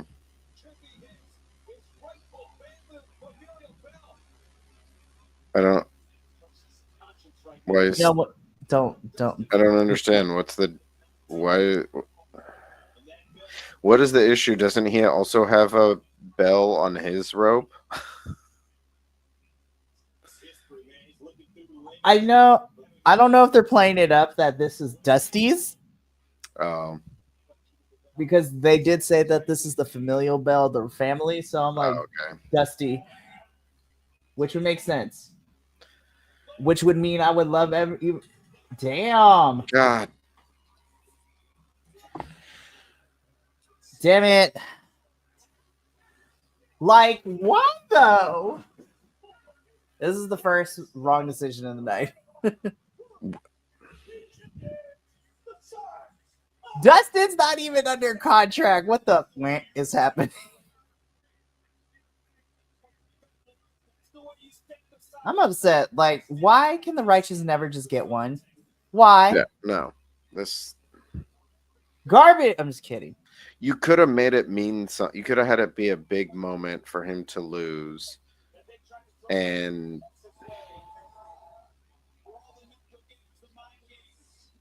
I'm mad. I'm not even mad. I'm just disappointed. Yeah.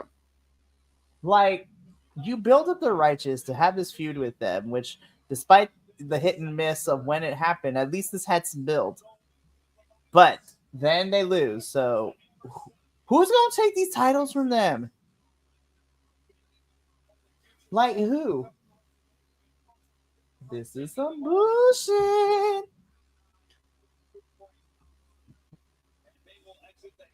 And I swear to God, if we get on ROH television and be like, Dustin's and Sammy are relinquishing the titles, I'll be like, then what the wank was that for? Yeah. You could have just had the Righteous take it from them. I don't like the ending. I like the match.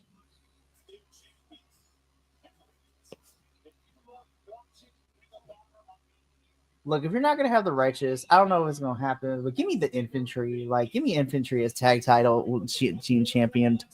It's not going to be the Infantry because the Infantry lost tonight. I would say yes, Say. I would love a Gates of Agony, but the problem is I think they're going to be feuding with the now heel Lee Johnson and EJ Nduka, otherwise known as Lee J, for a little bit. But hey, I would be cool with the Gates of Agony, but the problem is the Sons of Texas are faces, and if you're going to do face-on-face dynamic, we need to make sure that we build that right. Fight for the Fallen.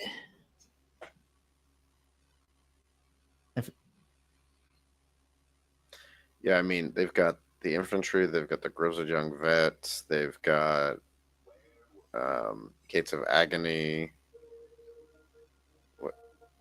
Are you serious? Are the Death Angels or whatever the hell they call themselves doing a truck commercial right now? Right. I need ROH to stop doing this for me. We saw this flipping thing. We saw this vignette so many times the last week and a half of AEW television. I don't want to see it no more.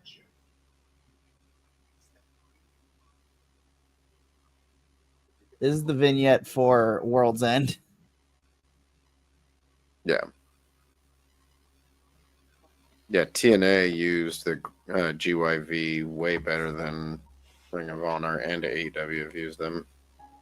I don't know what's going on because, I thought AEW signed GYV, but they haven't really been used. I am happy that, oh no, I can't say that because they lost their tag team championships in New Japan this past weekend to West Coast Wrecking Crew, which has me excited though. Because we've seen in ROH West Coast Wrecking Crew tear the house down too. They're a great team.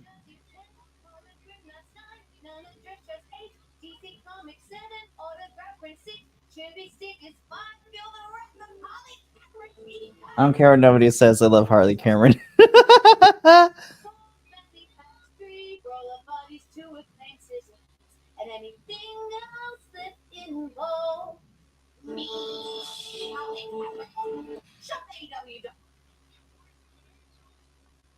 Alrighty. Here we go. I mean, do we see anyone besides Brian Cage actually coming out with this title? No. I'm gonna be real. Of course, I'm biased because I love me, Mark Davis, who is representing the plus size people out here. But if I were to pick any of those 5, only because he's also a friend to the channel now, I would love to see AR Fox. But I'm biased because we got to know AR Fox when we went to Jersey. Yeah, I mean, they're not putting it on Blake Christian. They're not putting it on AR Fox. They're not putting it on Willie Mack. They're probably not going to put it on Commander. Which sucks, because I feel like Commander is awesome, but ROH... Yeah, and for a long time, see, here's the thing. I feel like there's people that I consider ROH people because they wrestle often in Ring of Honor, and they actually do well there. Even when a lot of their matches are in AEW, I consider them Ring of Honor people because usually when they wrestle in AEW, they're jobbed.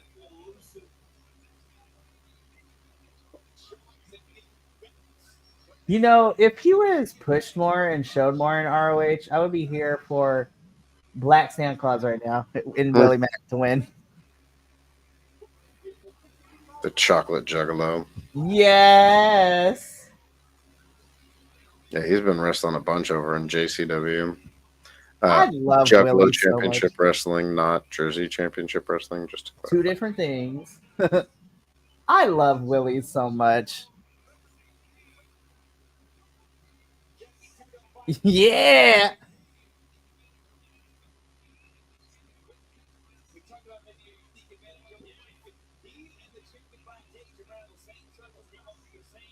Willie Mack versus Brian Cage any day is automatically going to be a banger. Also, the Lucha Underground days too. Yeah. Here comes one of my husbands. I'm just kidding. Yeah, I would. Mark Davis winning this match would be pretty cool too. I would love that for him.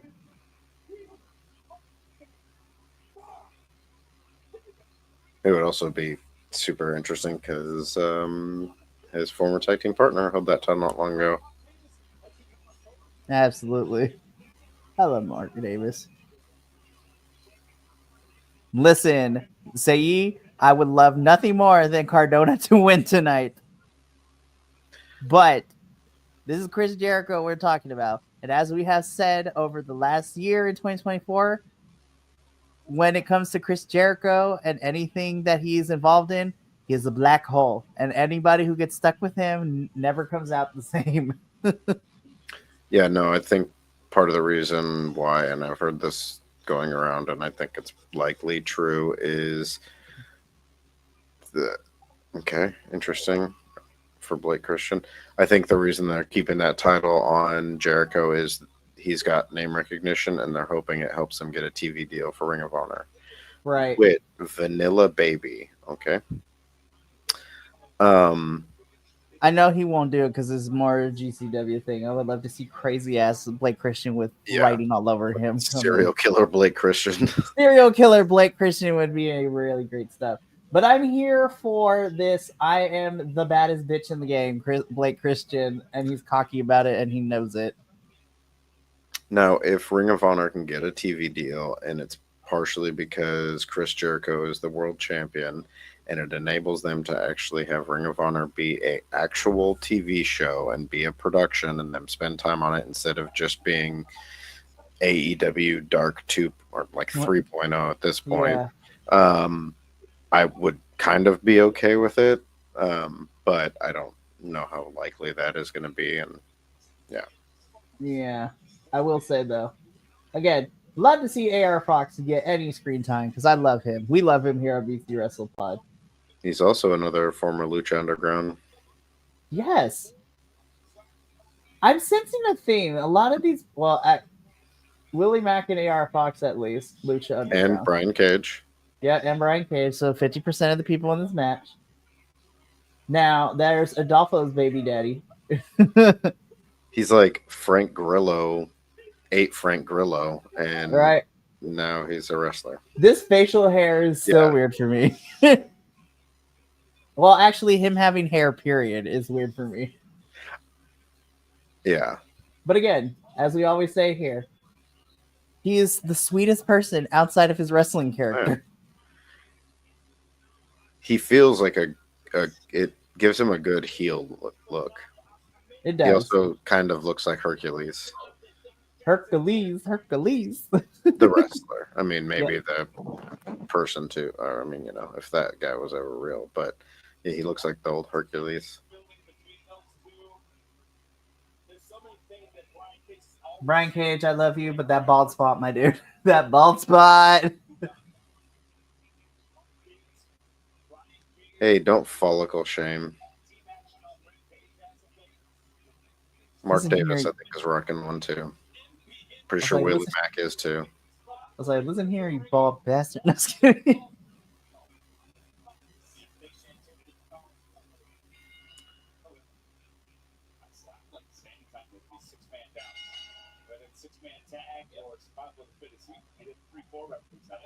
All right. Remind me again, survival of the fittest is last man standing, right? Yep. Okay. Because this is the same match they did last year, and what's his name won? Blake. Oh!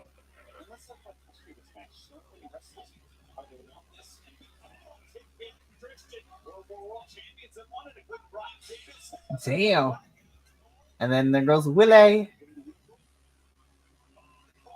Jesus. Brian Mark Cage Davis is is just a chilling. huge human being. Who, Brian Cage? Yeah. Yes, that man is big. I mean, so is Mark Davis. He's just not as muscly. That's true. Hey, you know what? We dig in the cake around here with Mark Davis. Oh, I mean, if I was in a bar somewhere and I was faced with fighting either of these people, I think, honestly, I would rather take my chances against Brian Cage than Mark Davis because he looks like the kind of person that definitely would beat the crap out of you. Who, Mark Davis? Yeah. Listen, those Australians are crazy, bro. Those Australians are crazy. Not that I don't think Brian Cage would be a dangerous person too, but I feel like you can reason with Cage. Mark Davis isn't going to slap the shit out of you. Yeah, he looks like someone that has just definitely like gotten hit in the head with a brick and probably kept standing. And he's like, and what? I was like, oh damn. Mark Davis, my wrestling dad.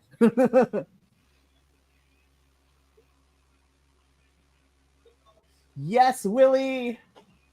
Big man can fly. I just wish Willie Mack would get signed.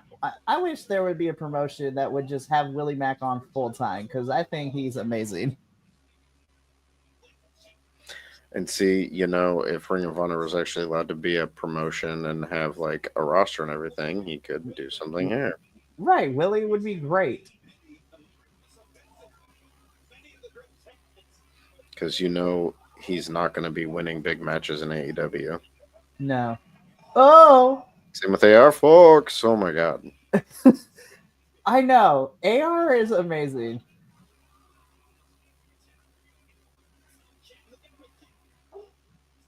it's just so effortless. I feel like I would love for AR to, if again, like you said, if this was an actual produced promotion and ROH gets that TV deal, I would love to see AR Fox be a staple in the men's division.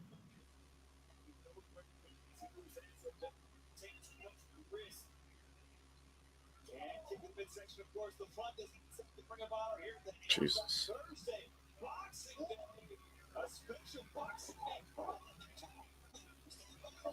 Since when did Ring of Honor is Canadian? What the fuck?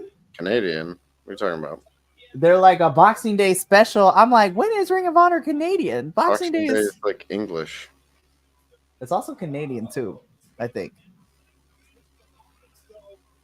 It is not American. No, but I think it's just the date that it falls on. That's fair. At least they're doing something else.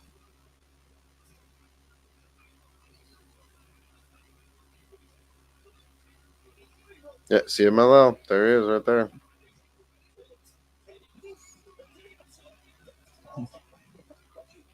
Jesus. You know, I don't want to say this because I feel like it's not Commander's fault. And I don't want to speak ill because I don't want to say that this is the reason that we're seeing him more. It's because Ray and Penta are gone.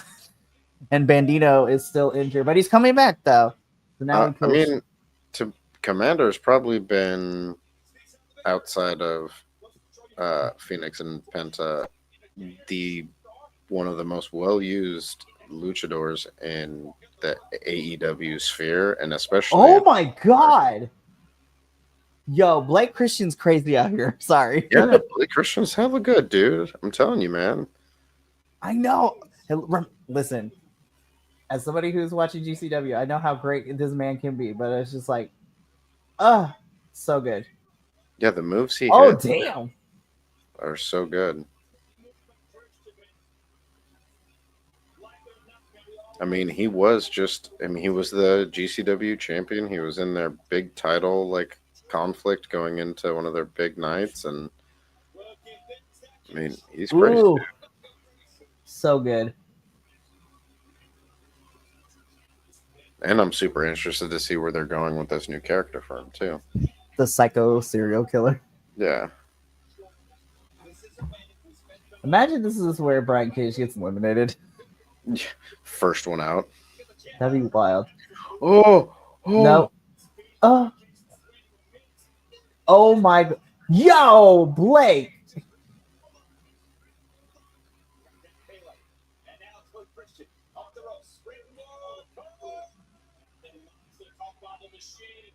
Uh-oh. We say this every single time too, but I have never seen Brian Cage never be super safe in the ring. Like he's like one of the safest wrestlers I have ever seen.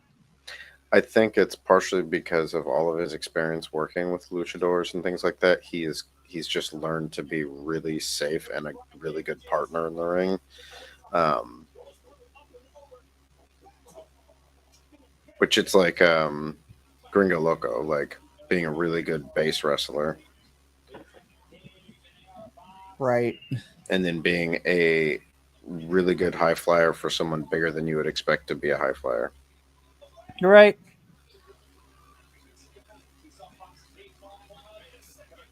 Damn. That was a really fun television championship match too between Cage and AR Fox. Though I knew AR wasn't going to win. Mm-hmm. He put up a hell of a fight. Is he going to do the screwdriver? The drill claw, as he calls it? Nope.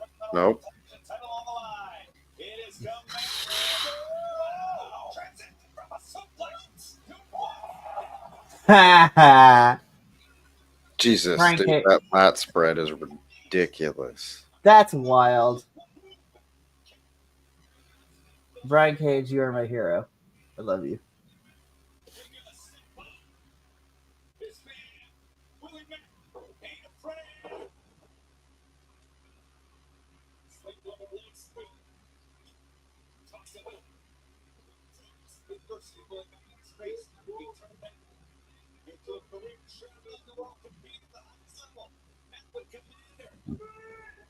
Damn. I feel like there's a good chance AR Fox or Blake Christian are going out first. Yeah, which makes me sad.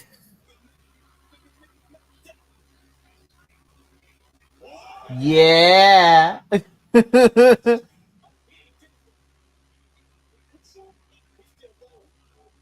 Mac attack.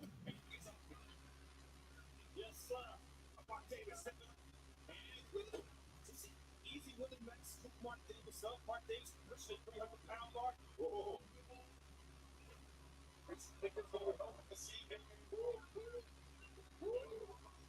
Oh, love that standing.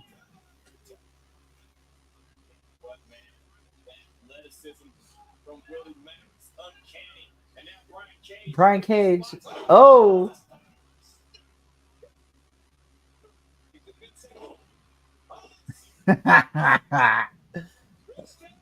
Damn.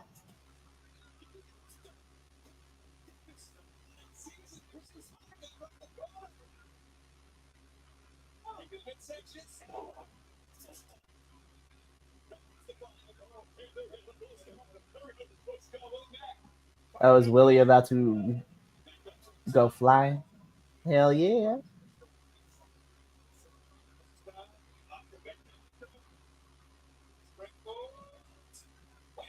Ooh.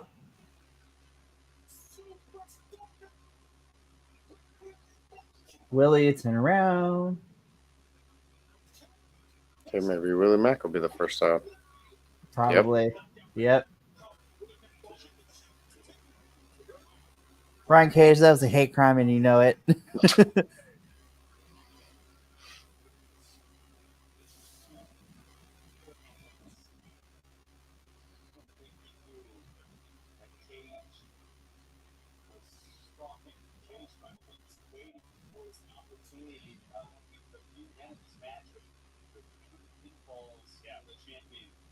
Person in this match that has 9 pinfalls over the current champion is going to eliminate the first.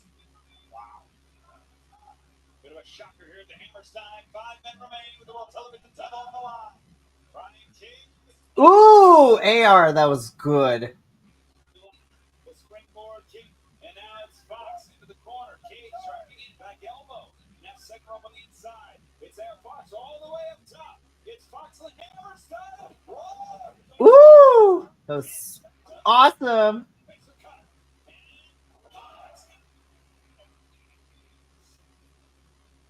Ooh.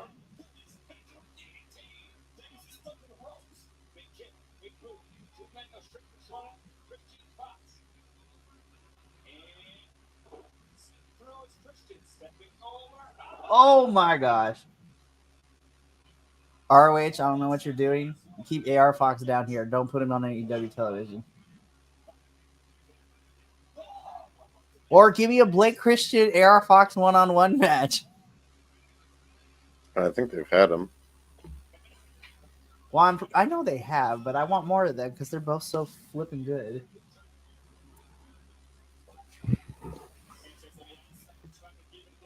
Oh, shit.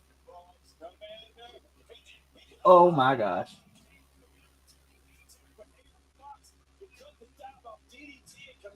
All right, AR, what are we about to do now? Nope. Oh, God. Ooh.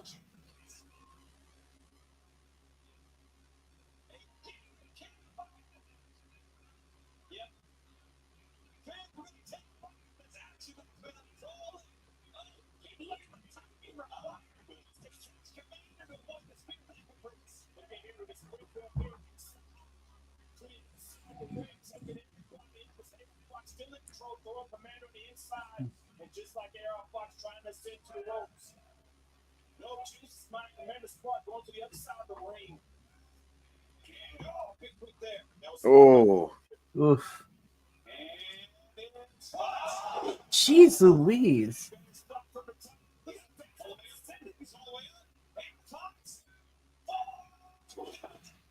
Get him. Dang.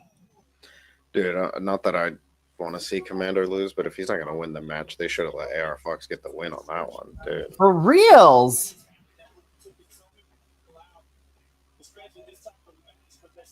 And here comes Brian Cage. Oh, Oh,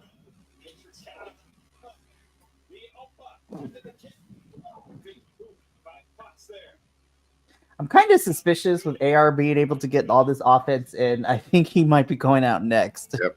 Well, they did the same thing with Willie Mack. I'm so mad. Oh my God. Dude. Yep. Brian Cage is amazing. Damn.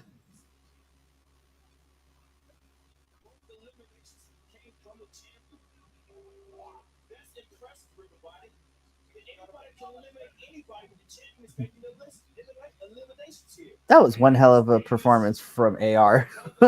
Mm-hmm. Beef's not here, you guys. Oh, never mind.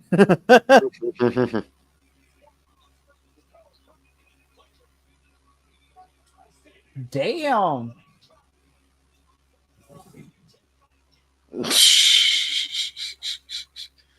These are just 2 minutes. Damn, Blake. God. In the words of Friday and Chris Tucker, you got knocked the fuck out. Damn.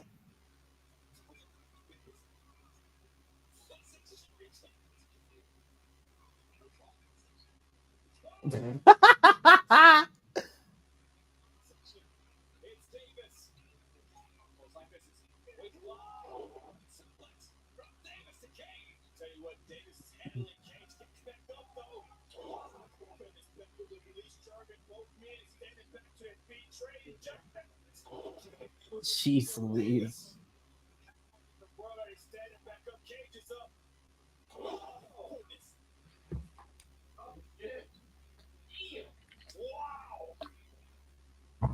The two biggest men in the match.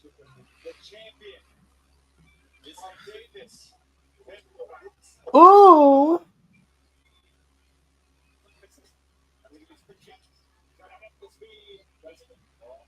Brian Cage is like, I fought luchadors like you before. Oh!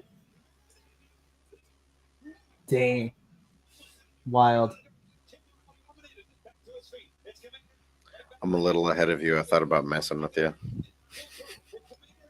How dare you do it? I'm like, oh, Brian Cage is eliminated. Listen, I might be dumb. I'm not stupid. Damn.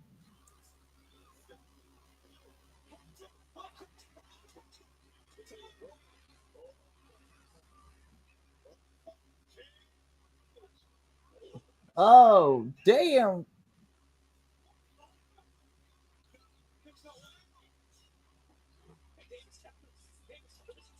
Duck.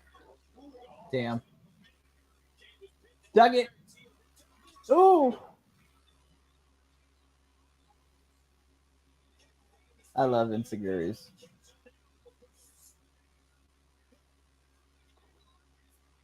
Pin him, bro. Brian Cage is about to mess up this whole man's life.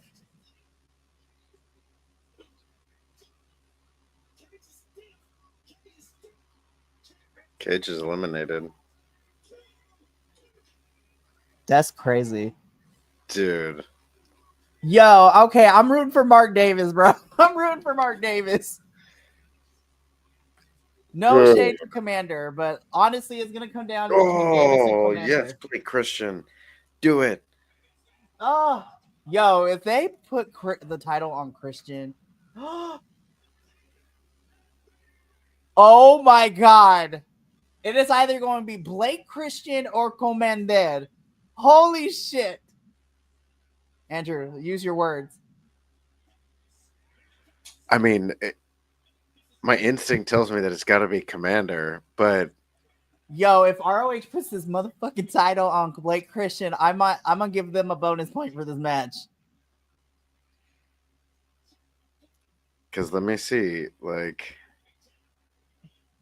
Blake doesn't have a match yet at People versus GCW, right? No, that's what I was just looking. Okay, Could I'm we trying have not to two- get my hopes up. I'm trying to not get my hopes up. You know what I mean? ROH has been giving me poo-poo all year. I mean, I wouldn't be mad at it. Like, I think it's a good choice. Commander is the luchador that should have had the Ring of Honor World or the TV title, not Atlantis Jr. Right. He just earned it. Like he's wrestled so much in Ring of Honor, but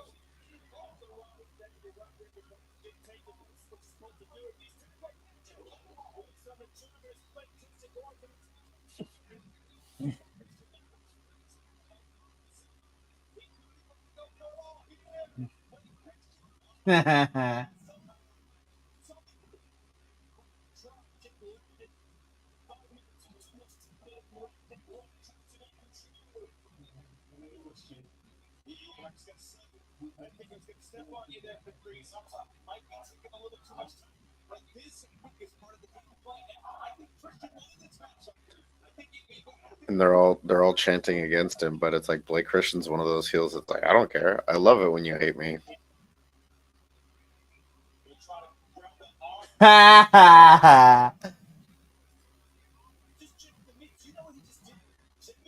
The crazy thing with Blake Christian is he loves the hate and he's cocky as hell, but he backs that shit up all the time.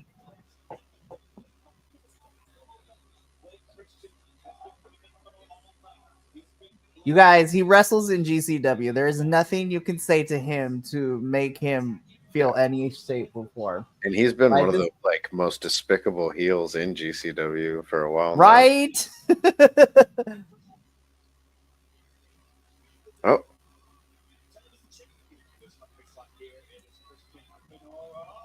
Oop.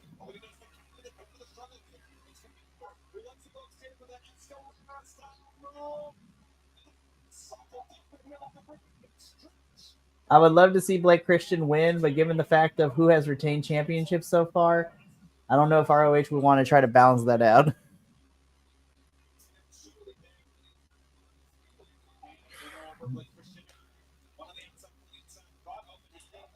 Now, if we want to run it back between these two at some point, I'm not going to be mad. Damn. Damn. Ooh. Don't say it rolled ankles, okay? I want my talent. Oh my god. Lord have mercy. I feel like there was head-on-head collision there for a second. Yeah, for as much of a douche as Blake Christian can play, like you were saying, like he is a really good wrestler. His talent is undeniable.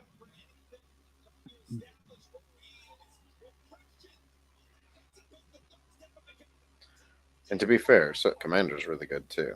Yes. If I'm being honest, I think Blake Christian is a much more interesting champion.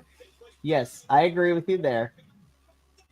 Oh. But as somebody who finally wants to see good things happen with, oh my god, yeah, I want these two to run it back again. I don't care if it's for championship or not. Run it back. Nope. Oh my god. Oh, that was too close for comfort. Yeah, I know. I thought they were going to land on their head. I was like, ooh, we almost did not get all that rotation. It was really close.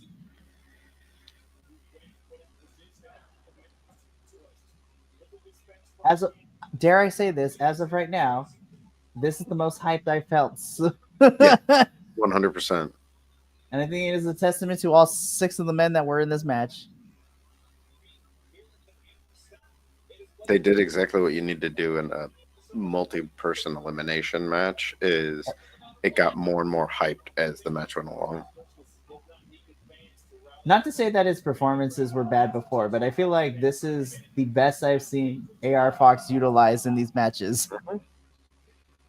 I feel like Tony Khan has finally forgiven him for whatever went down at All In 2 years ago. Oh. Damn.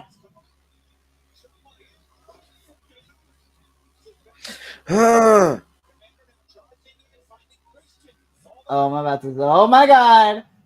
He did not land on his head, please. Yo, Christian's getting out of there, bro. Come on, man.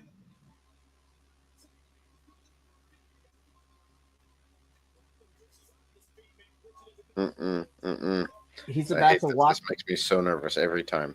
the walk Every the time. ropes. The walk the ropes, Andrew. Yeah. Oh, and the salute. The boot.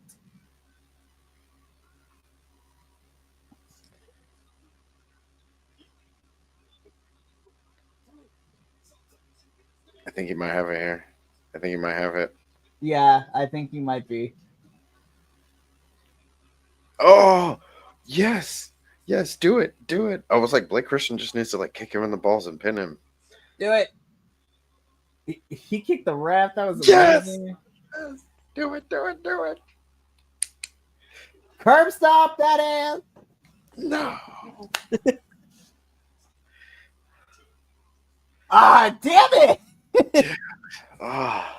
Listen, I am forever and a day loving. I am a Commander fan, but like you said,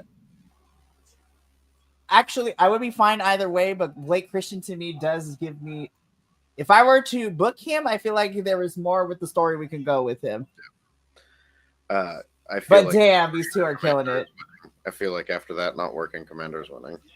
Yeah, but damn, these two are putting on a hell of a show. Yeah.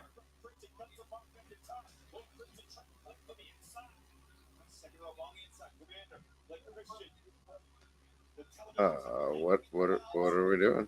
What is Boys. Oh my gosh. I haven't seen that done before.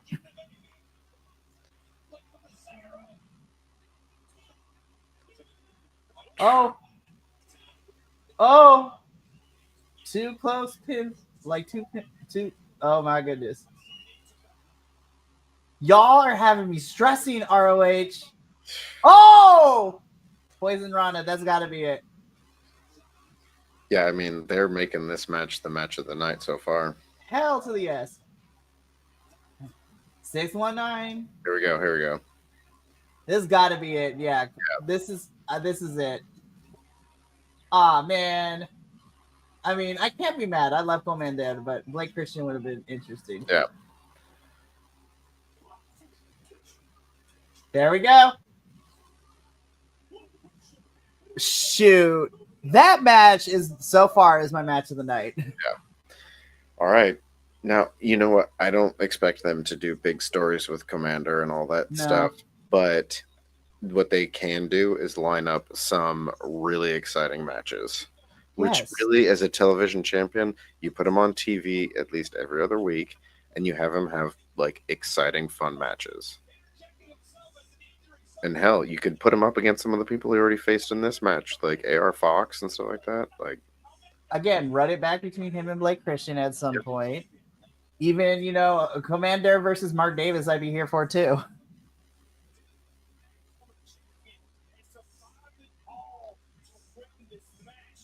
I love watching Blake Christian be sad in streamers. It's funny to watch. I'm telling you, man, if we want to run Blake and Commander back again, I am not going to be opposed to it.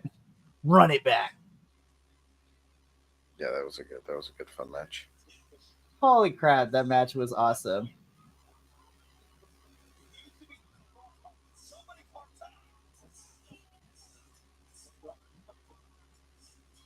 Shoot, send Commander to CMLL and defend that thing. Mm-hmm.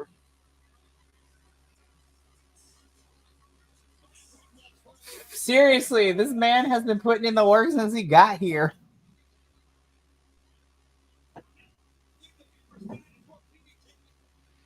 All right. Well, we've got a break between this and the semi-main event. I'll be right back. Do it.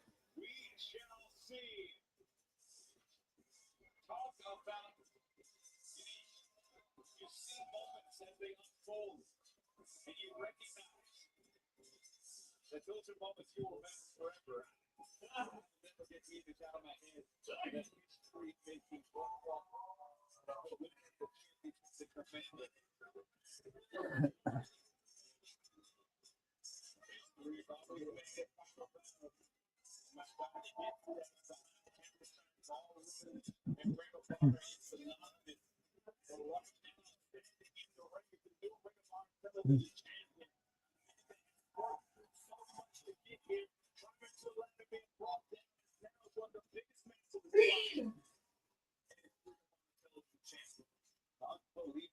resilience, unbelievable resolve. For championship in America, for one title in Mexico. Unbelievable.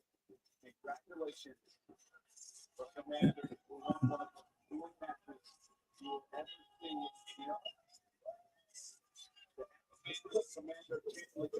Man, that was my match of the night so far. Holy shit.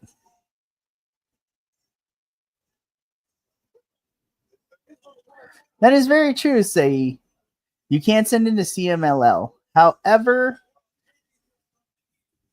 to be completely honest, I think Commandant is just there to eat pins.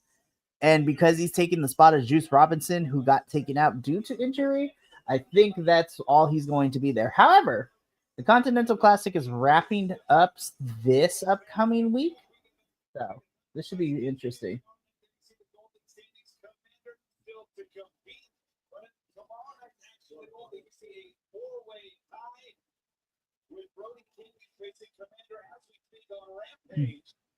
We will see the following bouts tomorrow night, including right here in Hammer Simon, a trademark match full offering will take on Ricochet and two of the great high flyers of the professional wrestling world. Sure to be one of the greatest high flying matches ever. These two always turn us down, and now they are together. But we also have in the men's classic Claudio Castagnoli taking on Darby Allin. The man is going to take risks to do whatever he needs to do it. If we face to face in the class, will be face to face, but these two men will be face to face as well. I'll call it. Things getting heated on Dynamite on Wednesday. We will see Cole and MJF here face to face. In women's competition, that's right, Chris Statler. That's happening. No, man. They will face them in Christmas collision.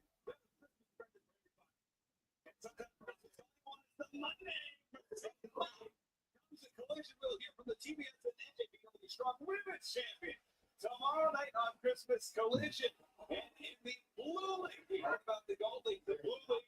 Your leader in the clubhouse, Kyle Fletcher, who can clinch his way to the semifinal with a victory. Okada right there, Mark Briscoe, Shelton Benjamin there. Mark Briscoe having himself very much in play in the Continental Classic with a win will put himself at 9 points and in the driver's seat to advance, but he's got to get through the Beast Mortos Caprice, so that's not all. That's a huge competition to be immortal. But right here we see Daniel Garcia, the TNT champion, will take on Shelton Benjamin. Who will win this match? My goodness, Shelton Benjamin has been on a roll, but Garcia is holding on to that championship. Well, Shelton Benjamin has a huge slate ahead of it because Dynamite on 34th Street on Christmas Day, Shelton Benjamin will go one-on-one with the reigning AEW Continental Champion. That's Benjamin Okada on Wednesday night. Alrighty. I need to go get some more water, so we will be right back with our semi-main event shortly. So stay tuned, viewers.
Well then, that's Okay, interesting. Welcome back. What was that all about? So at Wrestle Dynasty, Dustin and Sammy will be defending the titles against House of Torture. So I'm gonna have to eat some food because I'm super hungry. How dare you? I'm just kidding. All right, let's get through our semi-main event. God, I want Matthew Cardona to win so bad. I feel like we're going to get like a 5-minute entrance from Jericho, so I am going to hit the head real quick.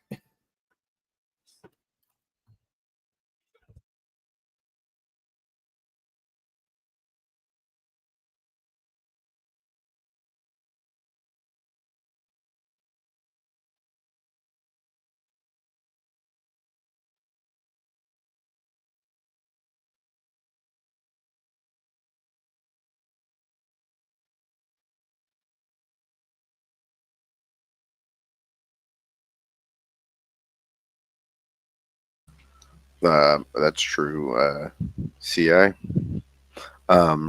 He is in the tournament, but maybe they could send him after the tournament is over, or have him at least do some crossover with some of the CMLL talent. But I think that's like the third title now that's in the Continental Classic. And there's multiple champions already in it too, so hopefully we'll get to see some good stuff out of him, at least in Ring of Honor.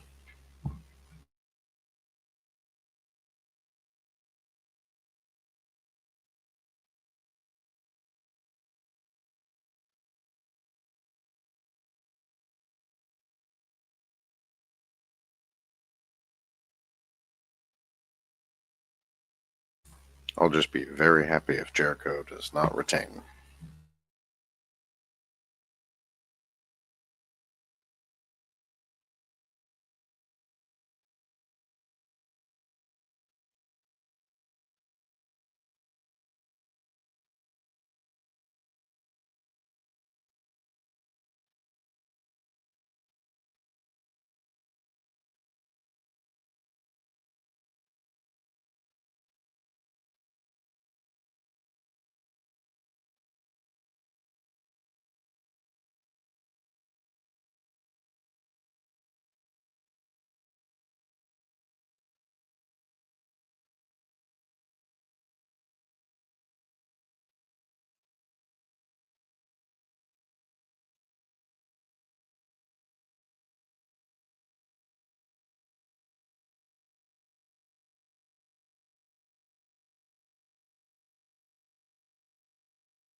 You made it back right in time for Jericho's entrance. I'm mad that Jericho's using this song.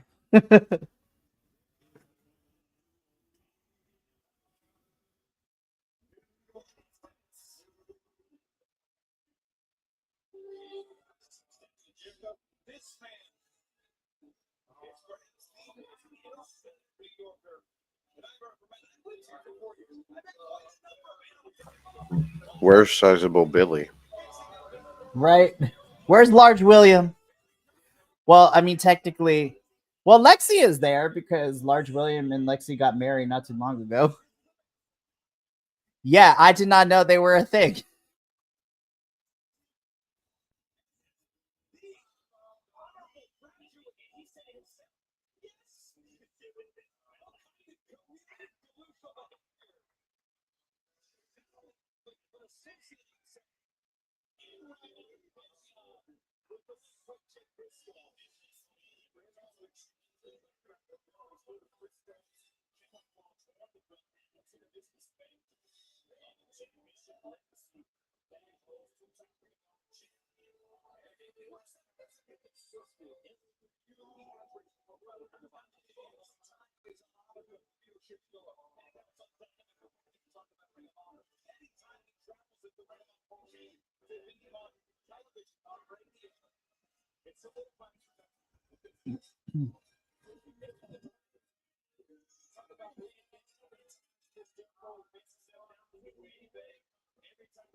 All right.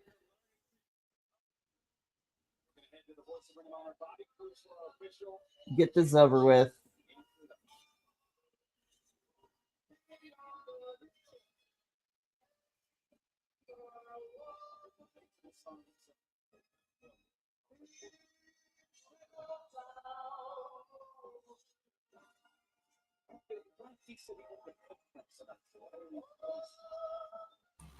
Much better.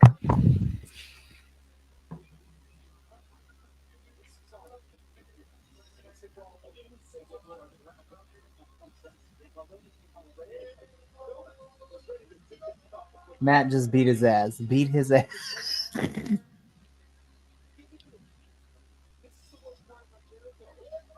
You know, it's funny because I've never understood this. So someone like Jericho, couldn't he just kick Cardona in the balls, lose by disqualification, and then just leave and get to keep the title? Probably could. But see, Jericho has such a big ego. He's going to do whatever it takes to win because he wants to be the center of the universe.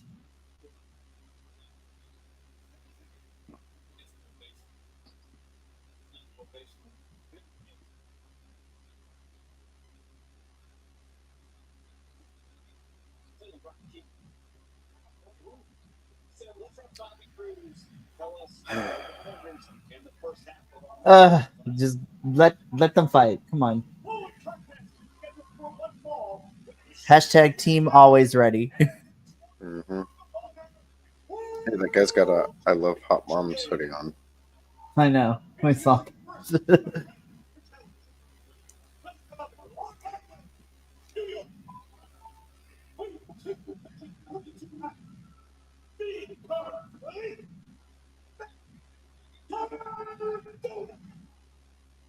Matthew Cardona.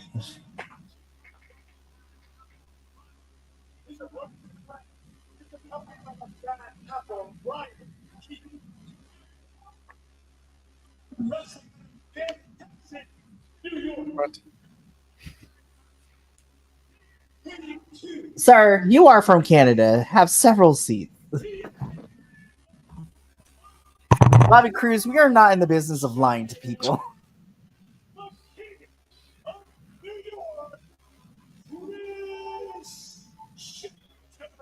Oh, what the...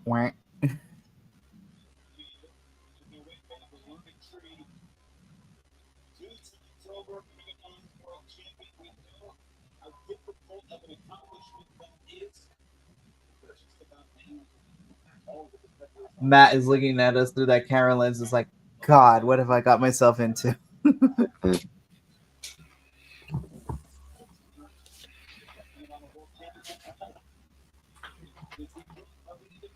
Because Brian Keith is out here, I smell shenanigans coming into the finish.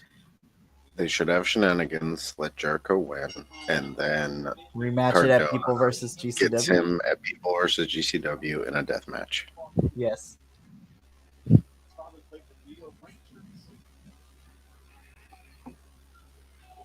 Always ready.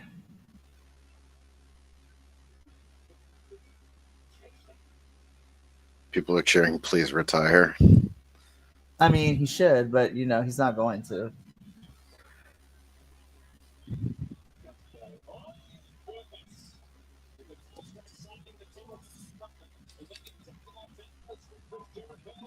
I'm not here to yuck someone's young. Damn! Radio silence. Imagine he won here. That'd be so great. I would be like, best match, 10 out of 10. We can all go home happy. I think that would be the most excited that anyone would be for a match that was like 3 seconds long. Right. Santino, you have entered throat. I'm just kidding. I can never talk ill about Santino. He is the best thing on television. He's the best on-screen. Broski boot.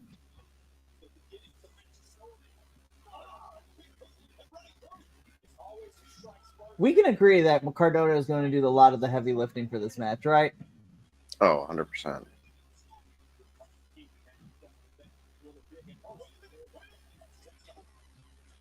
Damn.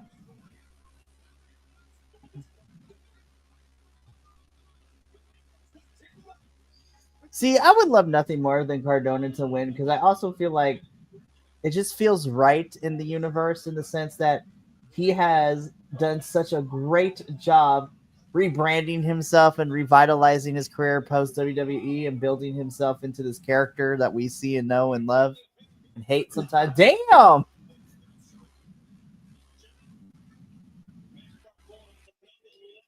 Yeah, I would say if they wanted to rebuild and rebrand and do that kind of stuff, Cardona would be a great choice. But I don't think he has the mainstream name appeal for them to make that choice because they're not going to see the benefit of it.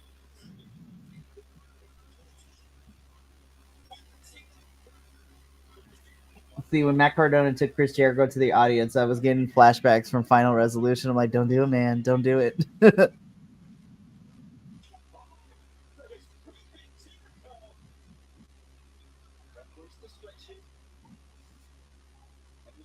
Matt Cardona, you're not in GCW, man. There's rules here.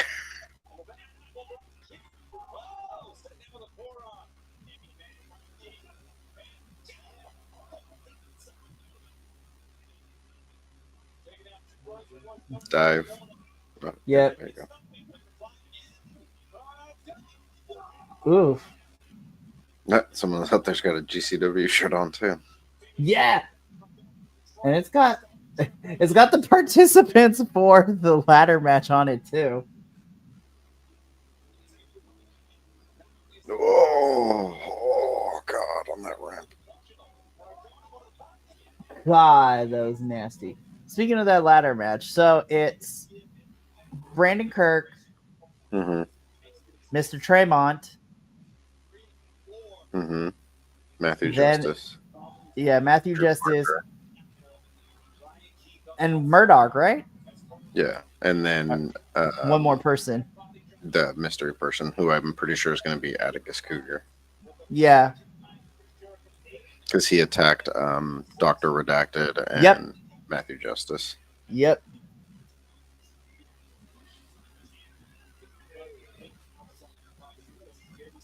I swear to God, this is how Matthew. Oh, that's right. Matthew... There's a 20 count outside the ring. Yep. It was only during the pure rules that it was 10. Yep.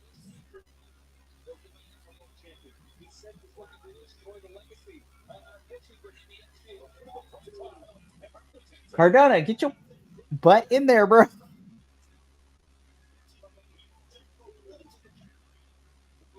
Imagine this is how he lost. I'd be so pissed. Be so mad. I'll be like, all right, guys, we're ending the night. Yeah. Like after the hype that we got after the end of the last match to end it that way would be so crappy. Nah. I sent the picture of Adolfo of Commander winning, and he's like, oh shit. I was like, I know, right? Yeah, I'll be interested to see Jesse's thoughts on this whole night. I know. It's crazy. He can't be here to watch the thing, but he's going to review it with me, and you can't do the review. Yep. That's fine.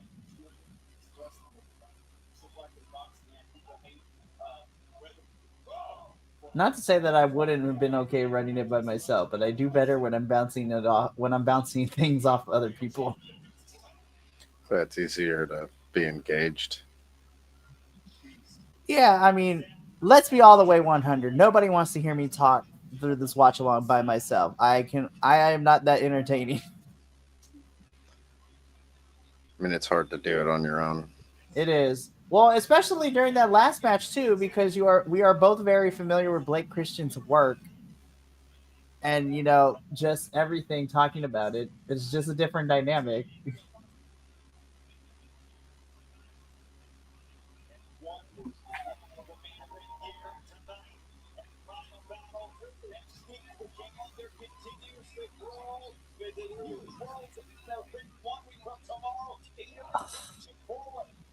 I know you don't follow AEW like that, but if you caught our last review, I said this is the biggest mistake AEW has done because you don't. The only way that you could salvage this, if I were booking this, Orange gets pinned because he's already lost to Mox at Full Gear, so he can afford, in a weird way, he can afford to take another pin. Instead of just going one-on-one with Hangman at World's End and then one-on-one with Jay at Grand Slam Australia, and then have Darby versus him at Revolution, we are literally putting everybody in this match. Now, if Orange does not get pinned, then I have lost all hope for this stupid Death Rider storyline. Yeah, because let's face it, that if we're being honest, he's the least likely to be the world champion. Which is unfortunate because I love me some Orange Cassidy. No, it's nothing against him. I mean, I don't even think he would necessarily be a bad choice, but he's the least likely to be put in that role, especially in AEW. And given with what AEW wants to try to pull off, I still think that Darby should be the one to dethrone Mox. Oh. Again, isn't that Matt Cardona's dad? Yeah. I was like, I remember him from WWE when he won the United States Championship. Damn, Matt.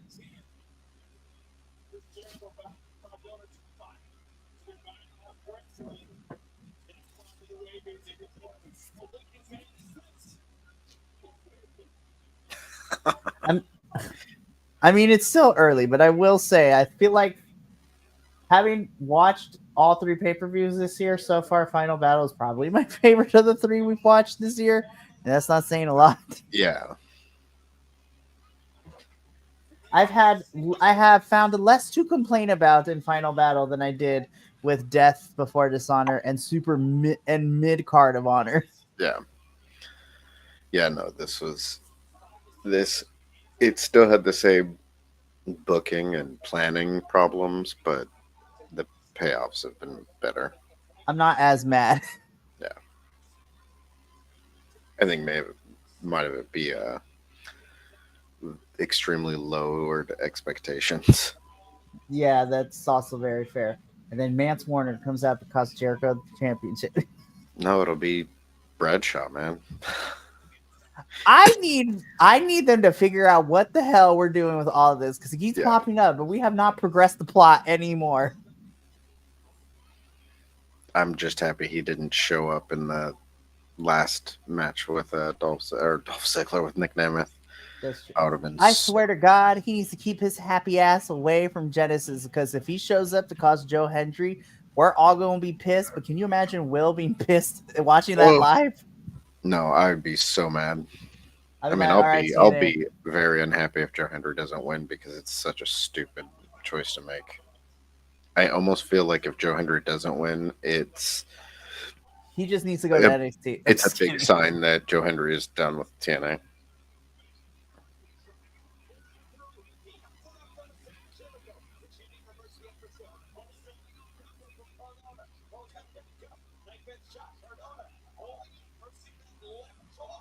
I mean, we talked about it during our final resolution review last night.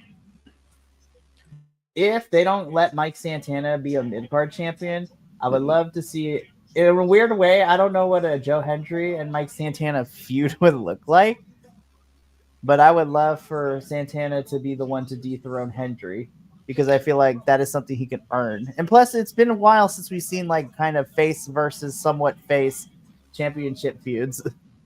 I mean, we saw it with Jordan and Masha. That is, I don't want to see I don't want to see Santana sit around and wait to win that That's- title for as long as Joe Hendry should hold that title. Right. Well, here's the thing. So,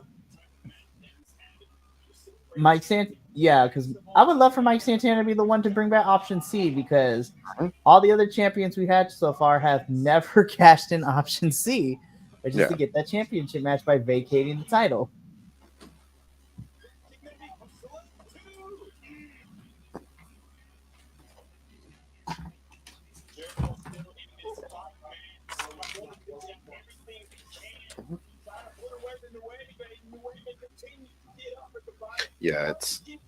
Yeah, there's a lot of things they could do. Oh, he almost slipped. Damn. I saw that foot almost not make it. Mhm.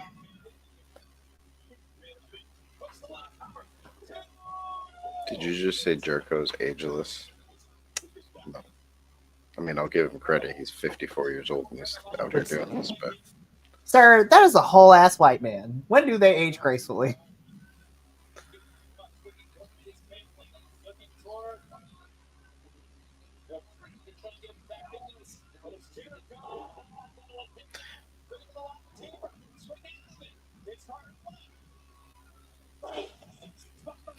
I am so happy this is not our main event. Putting my issues of Jericho aside, I just can't imagine them not making Athena and Billy the main event. no, this Especially match. since that's the longest story that. Yeah.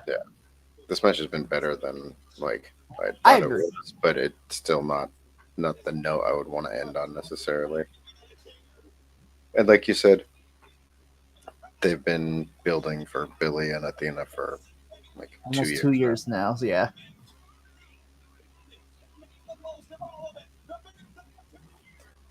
Broski Jimmy coming in to even the odds would be hilarious. Take out Brian Keith I mean, why not? because they'd have to pay Broski Jimmy for an appearance. That's fair.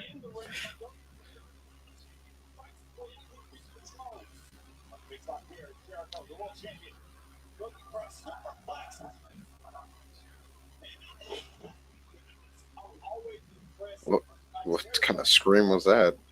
Right? Ah!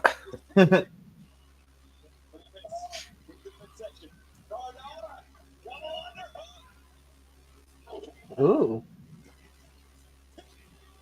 That was not a Tiger Driver. What the hell? No, it was a double underhook powerbomb. I was like, Tiger Driver? I know what a Tiger Driver looks like. That was not it. Ian and Caprice, how dare you? Ow. That was not great.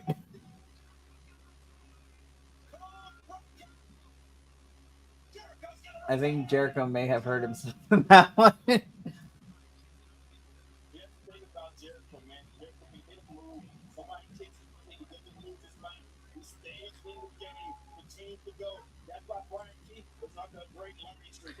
do feel like a little bit of the energy has kind of gone out of the fans.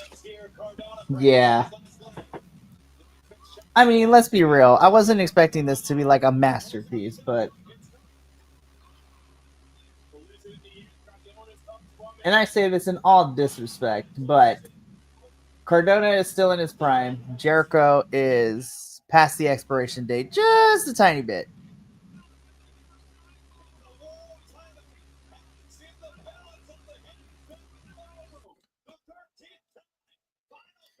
Man, ROH has just not had a great track record this year with making me invested in our men's main championships.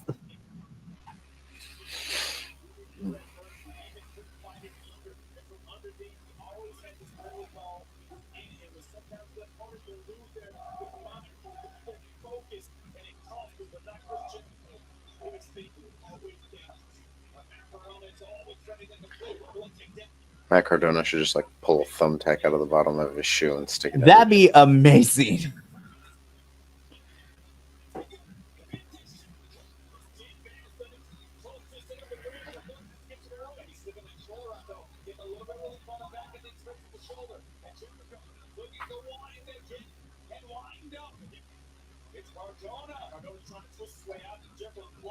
Come on, ref. Where's the slow count on that one?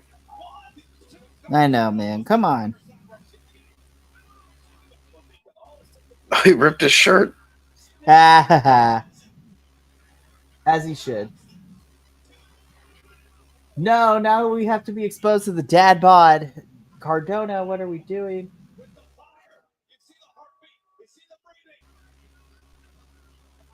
Oh no! Come on now.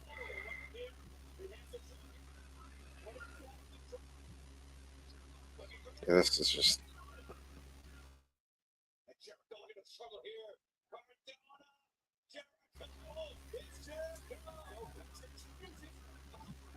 Cardona, if you tap, I will never look at you the same again.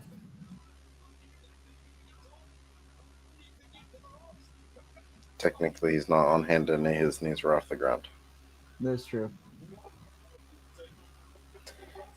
Sizable Billy. And that's it. Yep. Well, No. never mind. Apparently, we keep going. I had a feeling because Jericho was taking too long to cover him. It's Large William. Have Large William turn on Jericho here would be hilarious. Oh, he missed with the elbow. He hit him with the code breaker.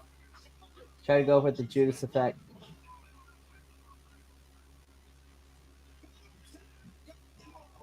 Damn it.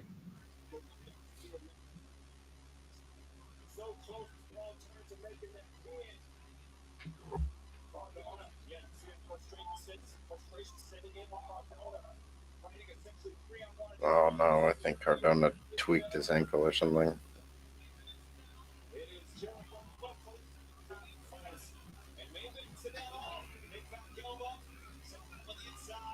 Of course.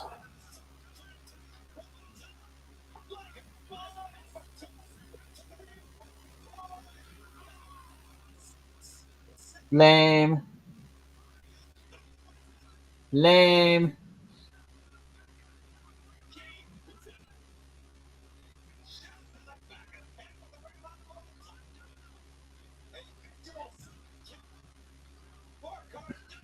Dude. And that is how the cookie crumbles. Whack.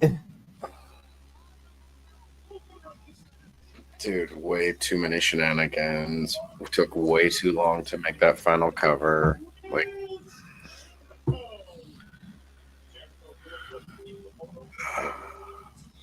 I wasn't even expecting them to actually put the title on Matt Cardona, but this was just. I feel like this could have been just something we could have put on Honor Club. I'm not gonna lie. I mean, technically this is on Honor Club, but for a weekly show, you know what I mean. If we get nothing at the People versus GCW that involves what we're witnessing right here, I'll be like, what a waste of Matthew Cardona. And this is where Steph Delander returns. Just kidding. Well, I think this is where we're going to get who's next. Yeah. Bandito. Okay. So, obviously, Bandito is going to be the next person to challenge Jericho. To be fair, Bandito never truly lost his ROH championship. Bandito just knocked himself out.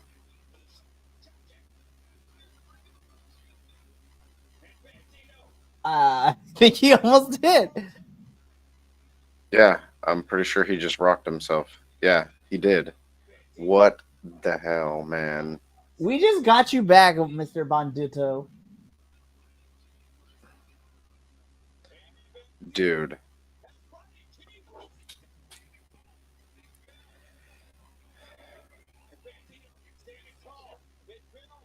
Big Bill's like, all right, I'm not going to throw you, but we're going to figure something out. That shit was scary. What? Like,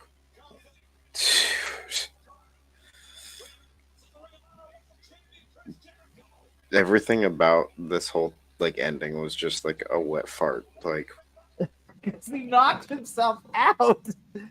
Damn it, Bandito. Dude.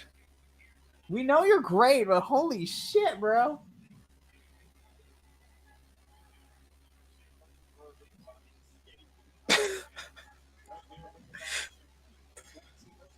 Dude. I don't care what Andrew. Look, I'm gonna be honest with you, right? So I've had some issues with some of the things that we have seen so far tonight, but I feel like me and you can agree that this is probably the worst match of the whole entire thing. I mean, I don't know. I didn't see all of the matches, but That's this fair. was the least Excited. No. I mean, I will say this is pretty comparable to Marshall and Cute Jay Marshall, Lethal. yeah. I'll be really bummed if Matt Cardona is actually injured. And then, like I said, I didn't expect for Matt Cardona to win this, but like just the point of having that match it just seemed pointless now, other than just to have a match with someone that has a recognizable name. Right. And then the fact that they were going to use it to hype up Bandito's return, and then he brains himself on the drop kick. And to add to that, if Matt Cardona's actually injured, like, dude. Yeah. All right, main event time. Girls, watch this taste out of my mouth. You step this up. Don't make any bad choices. No shenanigans, please. I'm tired of being angry, though. Because I'm getting used to your disappointment. I shouldn't have lost my television championship at Death Before Dishonor. And this hurts me more than it hurts you. You are officially a minion in training once again. And Matt Cardona is supposed to wrestle on the 28th. I don't understand. Lexi gets credit for everything I've done for you for this.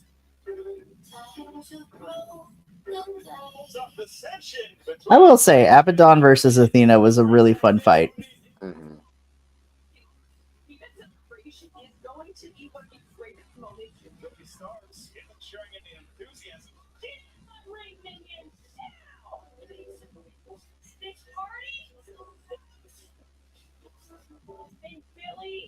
This is all your fault. Starks is realizing herself that she is good on her own. I mean, I'm with Jesse on this one, but Jesse is pulling for Billy so hard. Like, yeah, no, I mean, it's the time now to do it. Because if she doesn't, then it's like we ran back the match that we had last year and nothing has really changed. If, like, having her lose last year and then giving her this second match is the time to do it. And Athena doesn't need to retain this title. She should be moving on to something else. Right. I mean, and we talked about this a little bit. I think with Athena, she doesn't need to hold the title when she goes to represent ROH at Wrestle Dynasty. Mm-hmm. Yeah, I think, honestly. Thanks for the new subscribe, Christopher. And yes, we are pulling for Billy so hard in this household right now.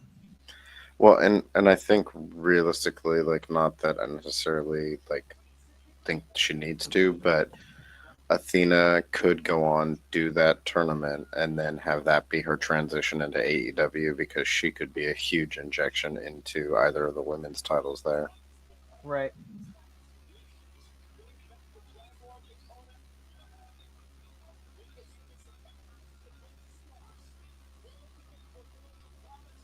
Let's see here. We are pulling so hard for Billy in this household right now. So let's see. She's 20.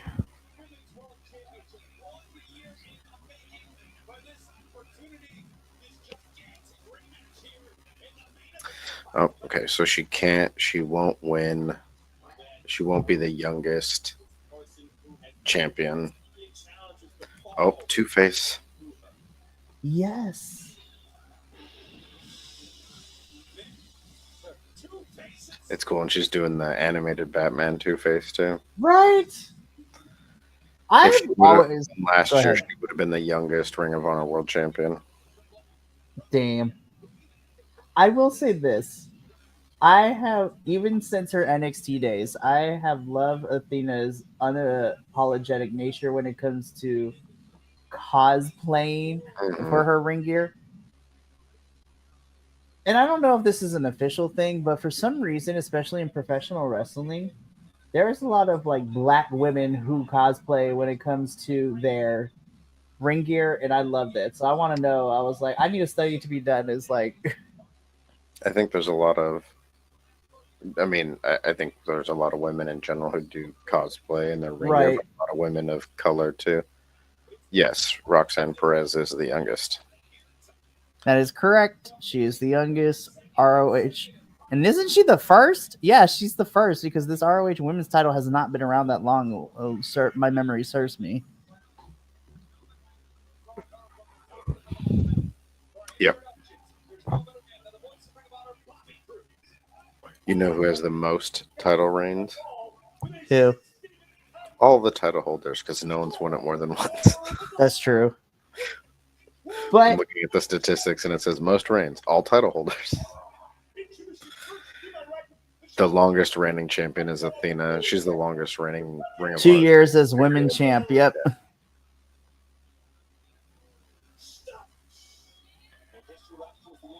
Oh,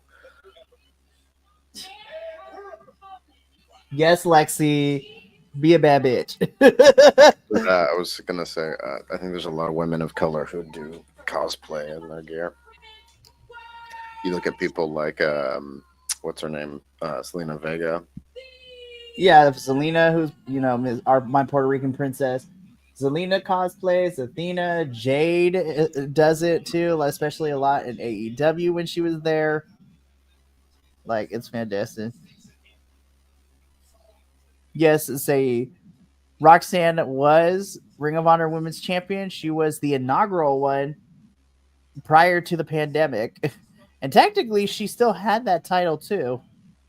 And then she lost it to Mercedes, I believe. Right? Deanna. Yeah.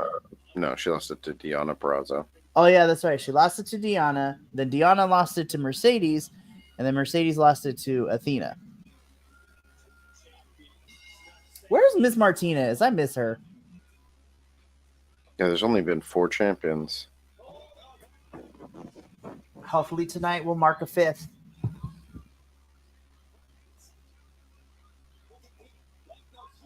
Damn, Athena. Just going balls to the wall. Knock her out.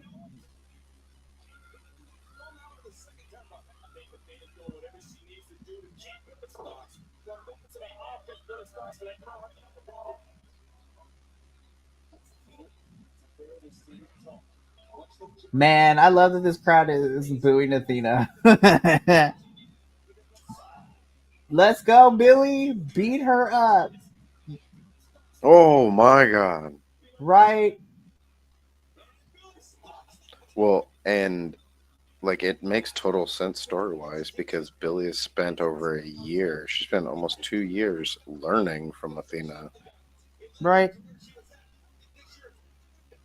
Come on, Billy. If Billy wins tonight, audience, I apologize in advance because I will be screaming.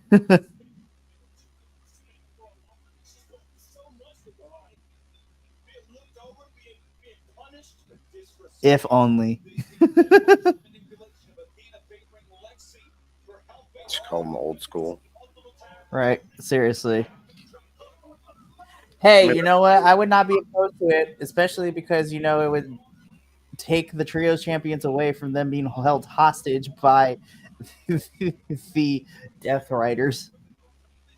Well, and also I wouldn't hate it because FTR get to hold another title, and so does Adam Copeland.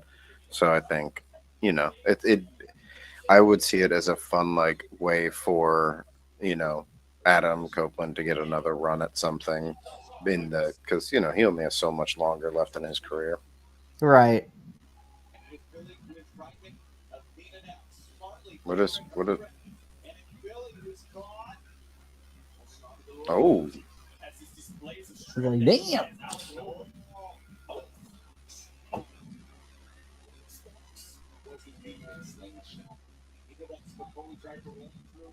You're absolutely right, and I'm like super late on this, but that version of Two-Face that Athena's cosplaying is also my favorite. I'm not gonna lie.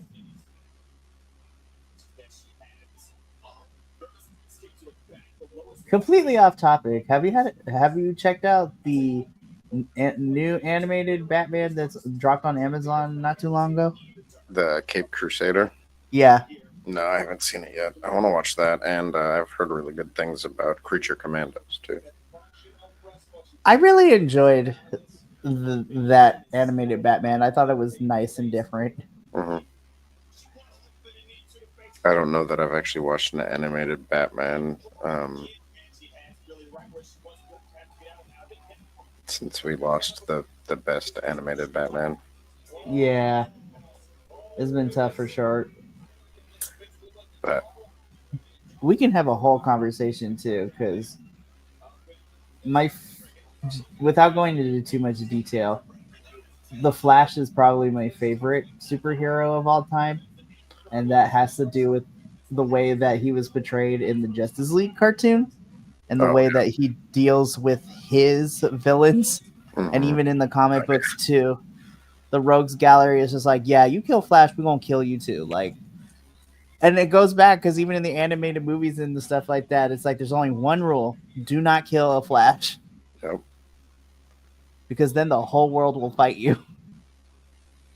Yeah, because he was always supposed to be kind of the cleanest hero. And again, it's super cheesy, but it's because of Flash's kind-hearted nature and the way that he deals with his villains. I was like, wow, superheroes can have hearts. That's crazy. Mm-hmm.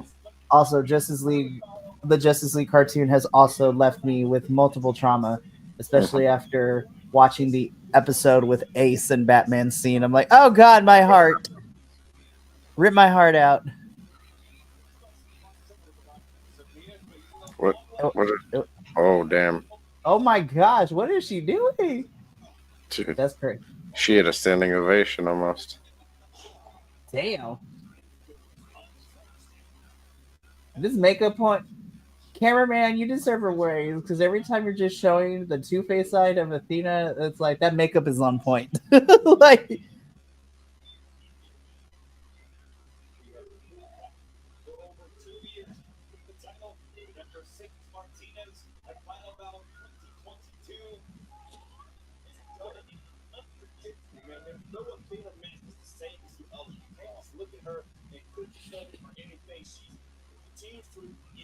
herself continues to study her art, continues to improve her shape, her body, her maneuvers. She's a champion all over. Absolutely. She says forever champion. She means it. damn.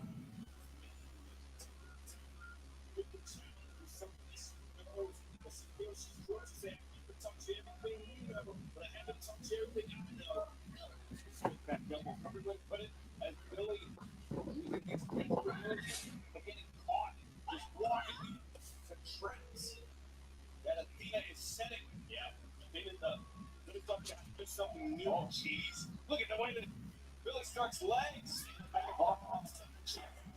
Ooh. I know we've only really started the match per se, but I immediately love the fact that we're getting different things that we have yet to see Athena and Billy do against each other.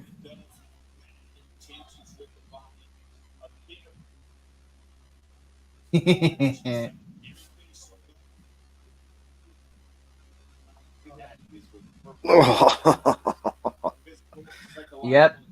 There's that. Oh, Billy, I know you're young and you probably take that, but like I always wince at people landing straight on the back on the apron or on the floor, I should say.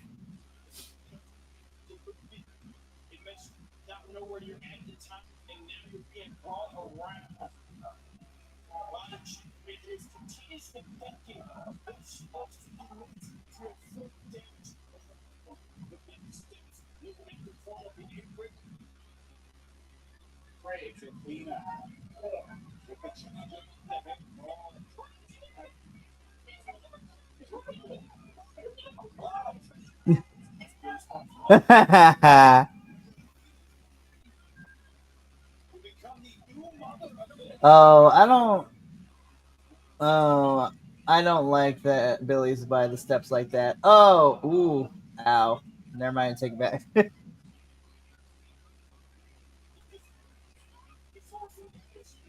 Mama Starks, we love you.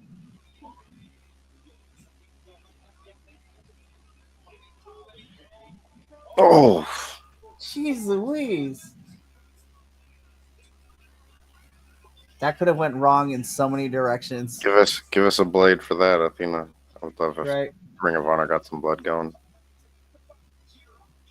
I mean, why not? We've seen it before. Oh yeah, Briscoe. Briscoe every single match.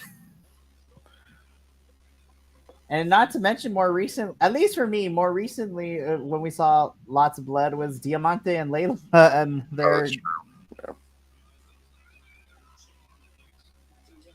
Damn, she cold clocked her.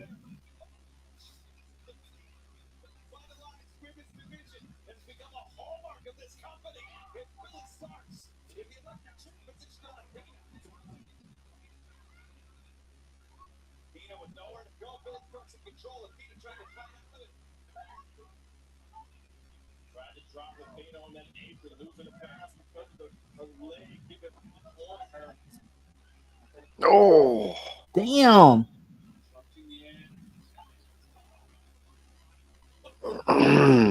Oh my god.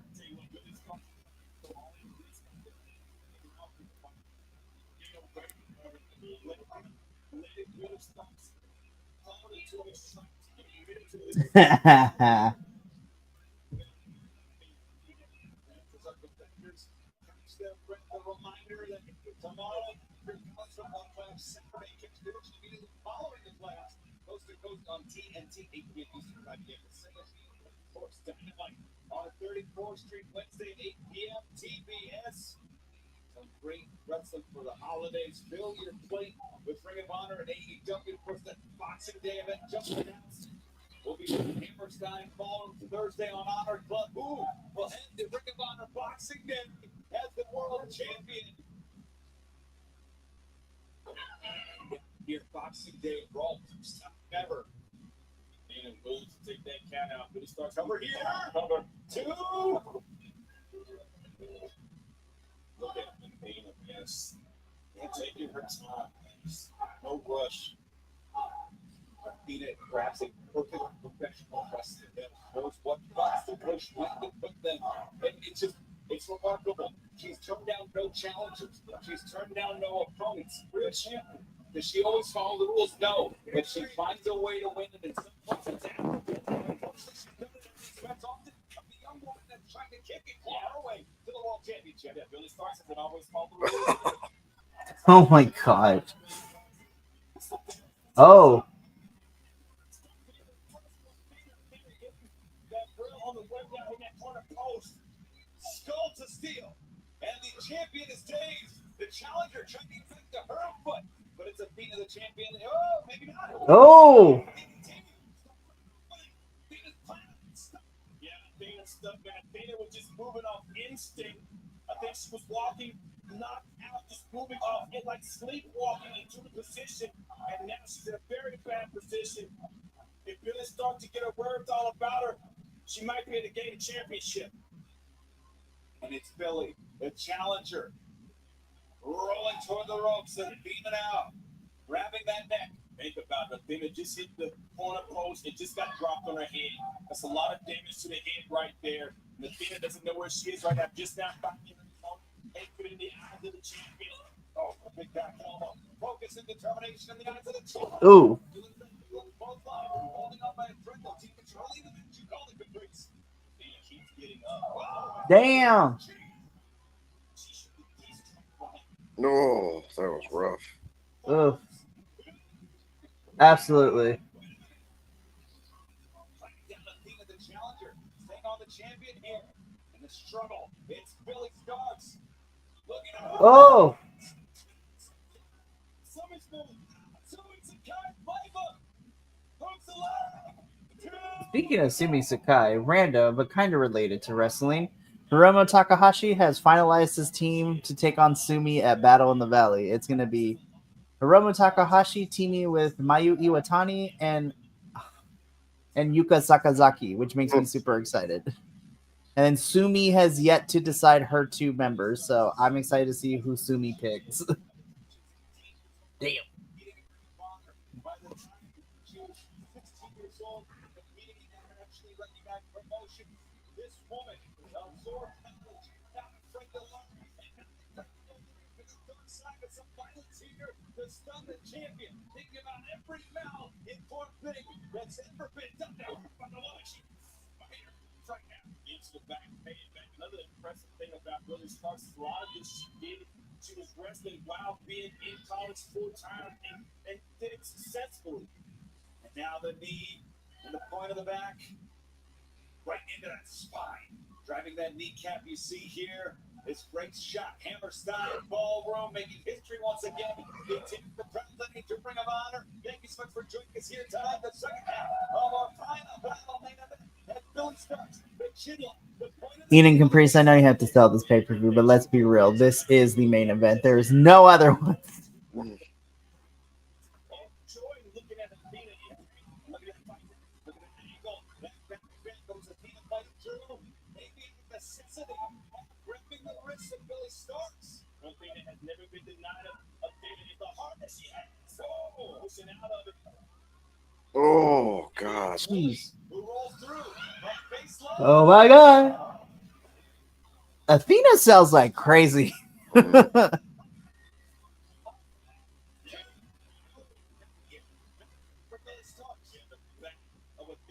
don't know if it would ever happen, but I would love, in some capacity, Billy Starks wins by hitting her own version of the O face on Athena.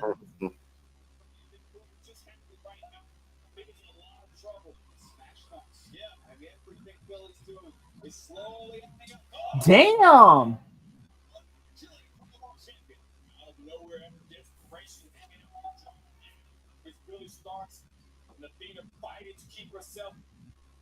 Under her. Now perched up. It's Athena with the challenger. Oh, God. What is she going to do? I know. Oh no. It's about to get crazy.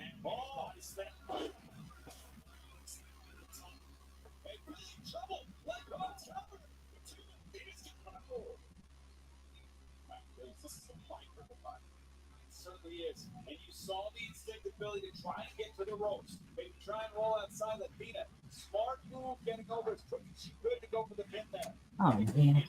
I'll be right back. Okay.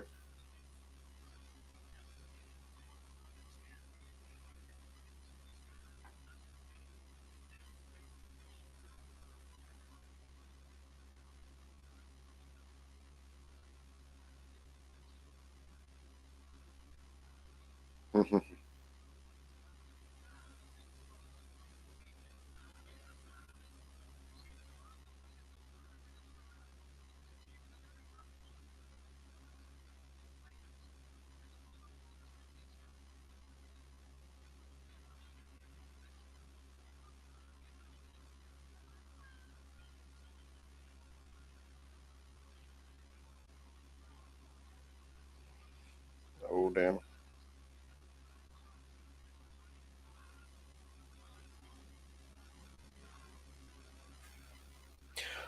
Oh, shit.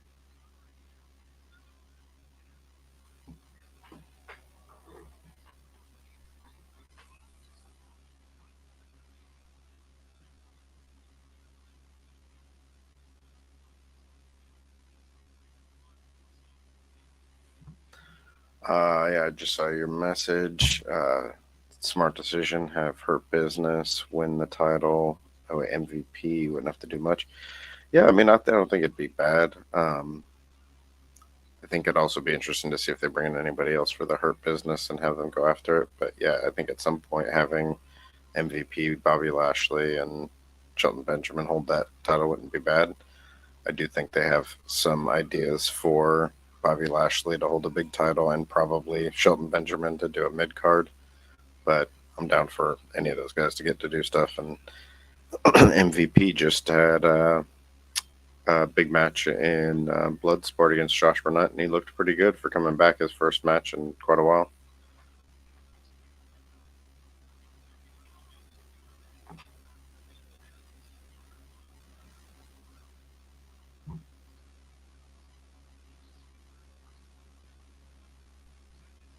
It was a crazy move by Athena.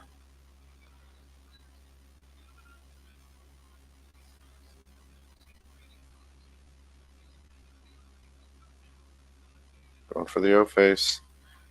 Countered. Oh.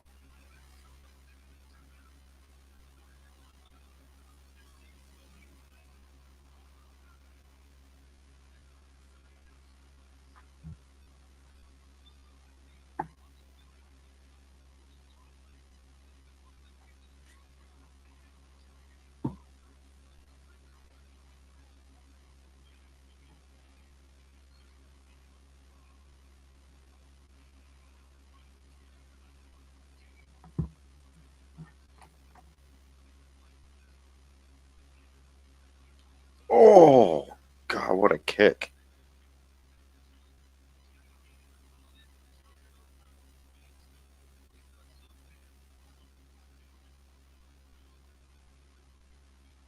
Billy reverse.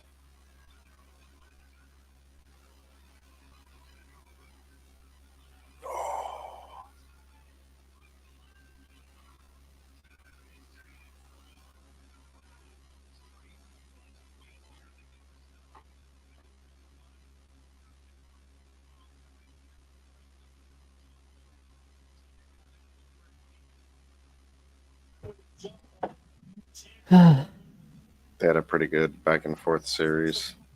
Billy just reversed into a tombstone and got a 2 count, but leading into that, that's a good back and forth. Nice. Billy also countered the O-face. She caught her. Oh, damn. Yeah. Should she look for that star 10? Should she look for the swan dive? What are you thinking here for Billy Starr? I think what she needs to do is something. That's good planning there. Mhm. I think she needs to do something. We don't know what yet, but she needs to do something. You know, if she wants to be the champion, she really needs to win this match. That's crazy, right? I can't be mad at you, Oh. Prism. Oh my god.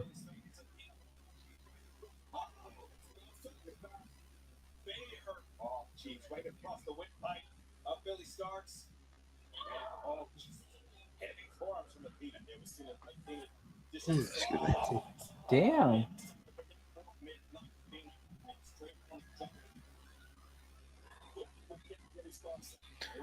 Damn, just the regular card. So, see, this has been what? We're coming up on 4 hours. So, along with the pre-show, it's been a 5-hour show. That's wild. Yeah. AEW and ROH need to tone it down. Yeah, maybe don't throw 6 new matches on your event the night before.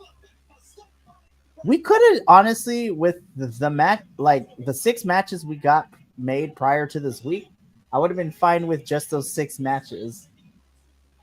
Oh, Oh god, something crazy is about to happen. yeah. Oh, You could have 2 matches on your 0 hour or whatever, and then just all the matches from the first title match on. right. Oh my god. Oh my god. Is she gonna do it? Nope. Damn.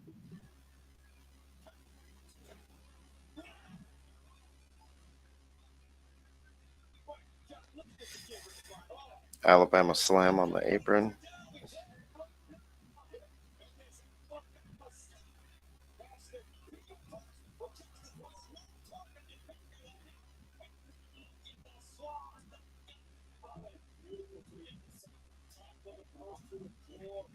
Yes, crowd. This is awesome. I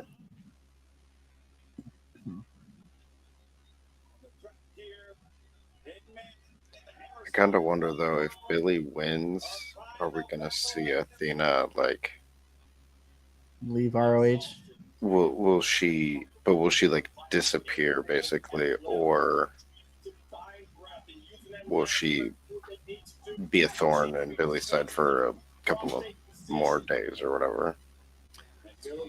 Like, I wonder if this would be something like when it's over, if Athena it'll be like an actual passing of the torch, Right. which I think I think she just reached over and grabbed Athena's hands. All right, here we go.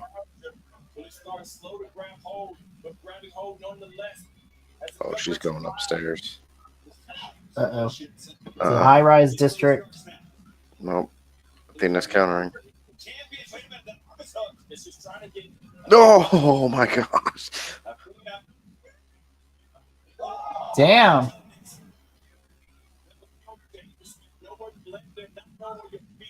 Jam your ankles. Athena could care less. Violence and sinister smile. This terrific warrior.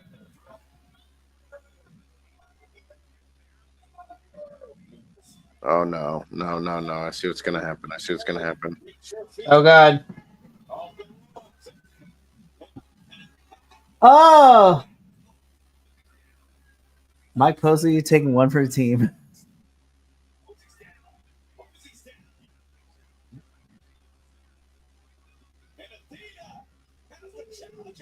Lexi's gonna get involved. Yep. Not like this. Okay, what's going on? I know. Is she gonna hit her with the mic? Yep.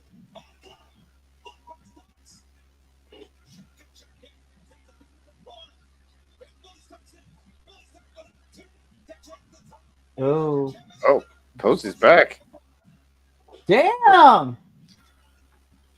Oh shit, Billy's got a nosebleed going. That's crazy. Come on, Billy.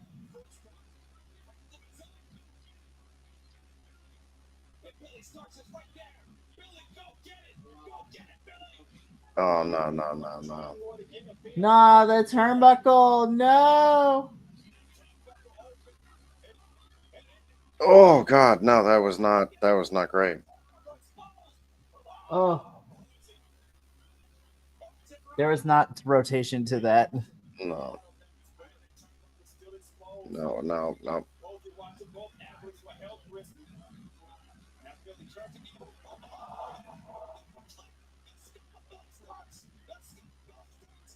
Not like this. No.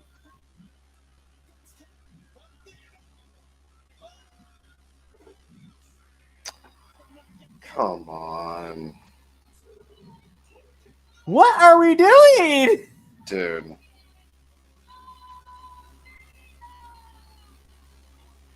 There's literally nobody else left for Athena. Yeah, dude, what?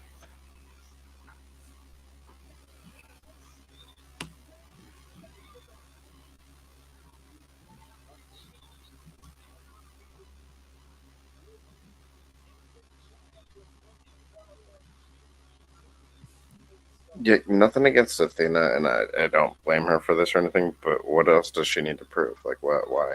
What's the point? Yeah, I don't even blame her. I blame whoever's booking this in the back.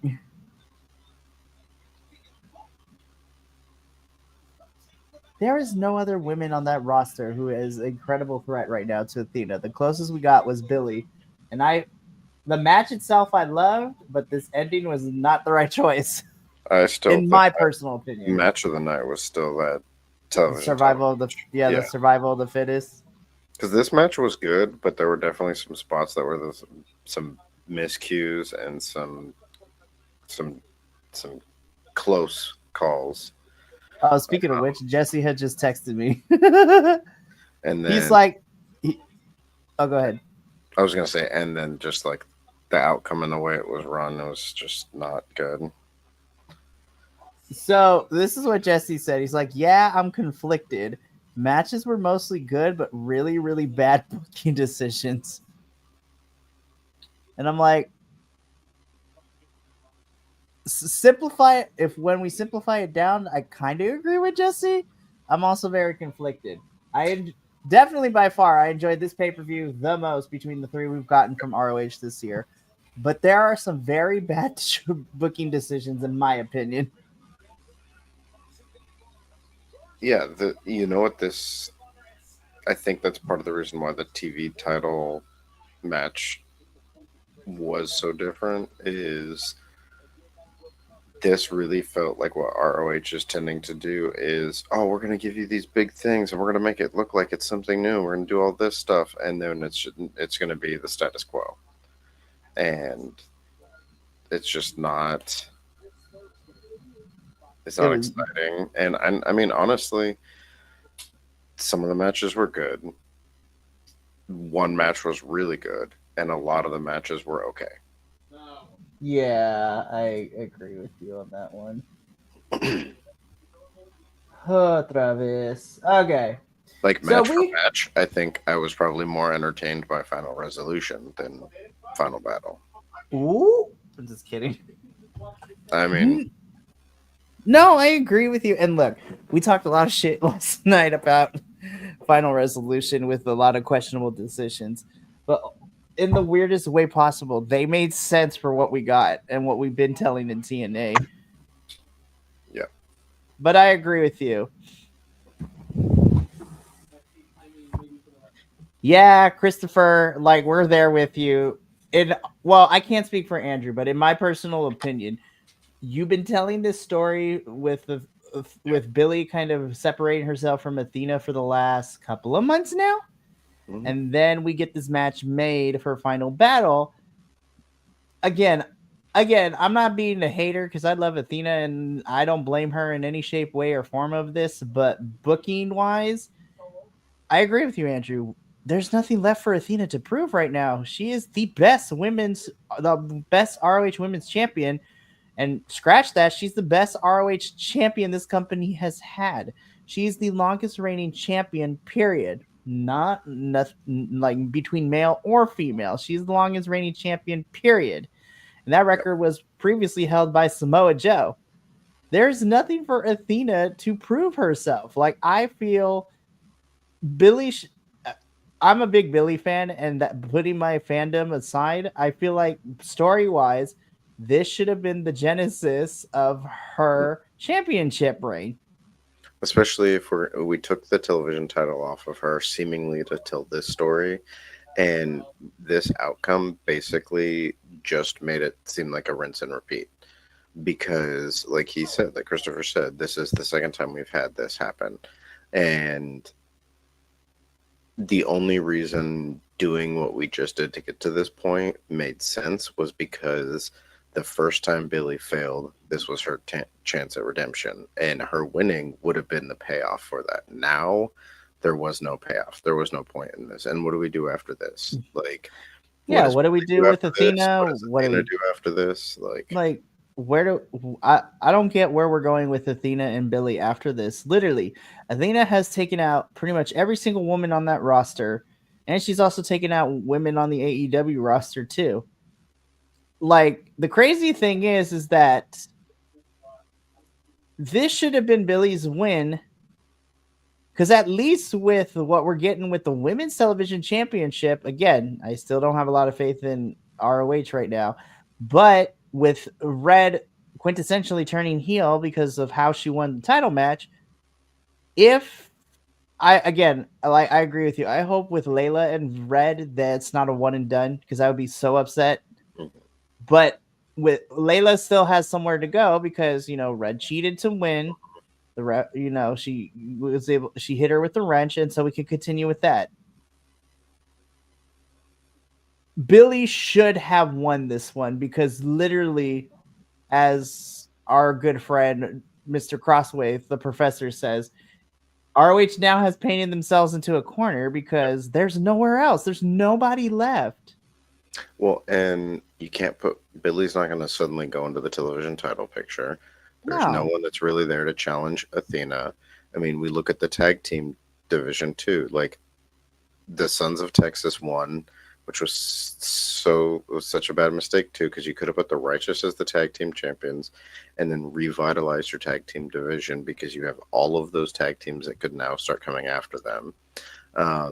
You know, the television title now has a whole bunch of new stories that they can tell. And like I said, I don't know that they'll tell very many big stories with Commander, but he will at least have exciting new matches that will have a new wrinkle in them.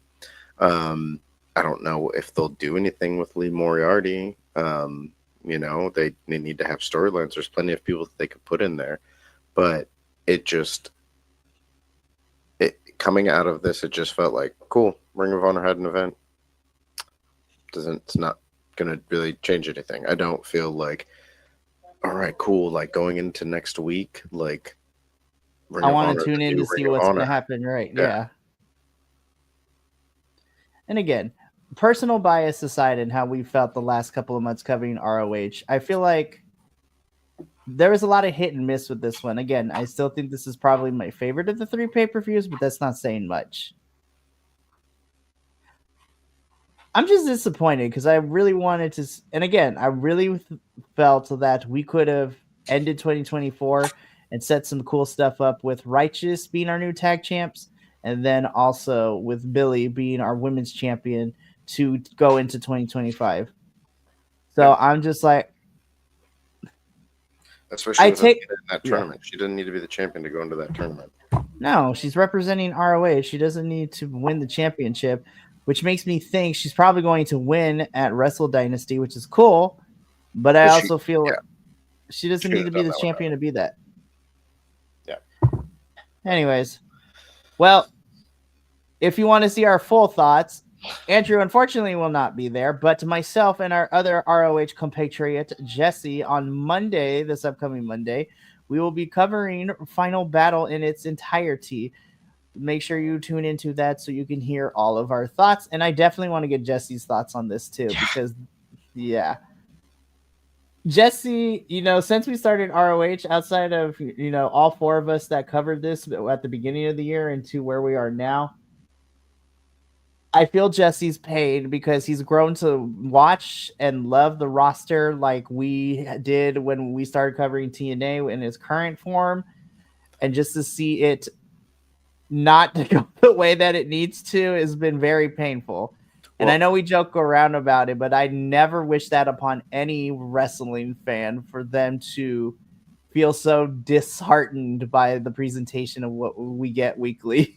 Well, and I feel like, you know, especially, like, obviously there's the folks that watch, like, the main brands. But, like, I feel like Adolfo is, like, he's really, like, attached to CMLL. Not that you and Will aren't too, but, like, he was a big driving force behind it. He touts it to everybody in absolutely Bi-Conics and everything. You've got, you know, like, obviously I've really glommed on to GCW.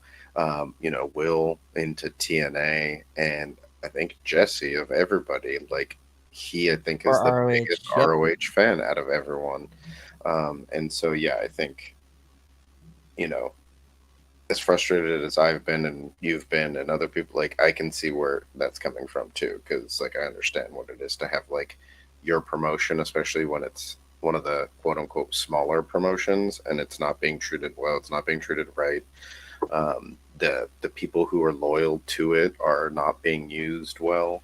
So yeah, I definitely feel like that's going to be an extra bit for him. So yeah, I don't know, but this will probably be the last bit of Ring of Honor I'll watch for a while. So yeah, we'll talk more afterwards, but that is going to be it for us here for our live watch along for Final Battle. Despite everything that went down, Andrew, I appreciate you being here, and thank you to all the people who kept us company in the chat too. So we appreciate you and love you. So once again, you can catch our review of Final Battle this upcoming Monday at 5:30 p.m. Pacific, 8:30 p.m. Eastern. And then we will be going dark the rest of the week as we will be enjoying the holidays with our families. And then we will be back to end the year. Yep. We will be ending the year with AEW's World's End. So I'm super excited about all that. But from myself, Andrew, and the rest of the BC WrestlePod family, remember, take care of yourself, love one another, stay Bi-Conic, and more importantly than anything, you always deserve to finish your story. We'll catch you later, but until then, sayonara, adios, and take care of yourselves tonight.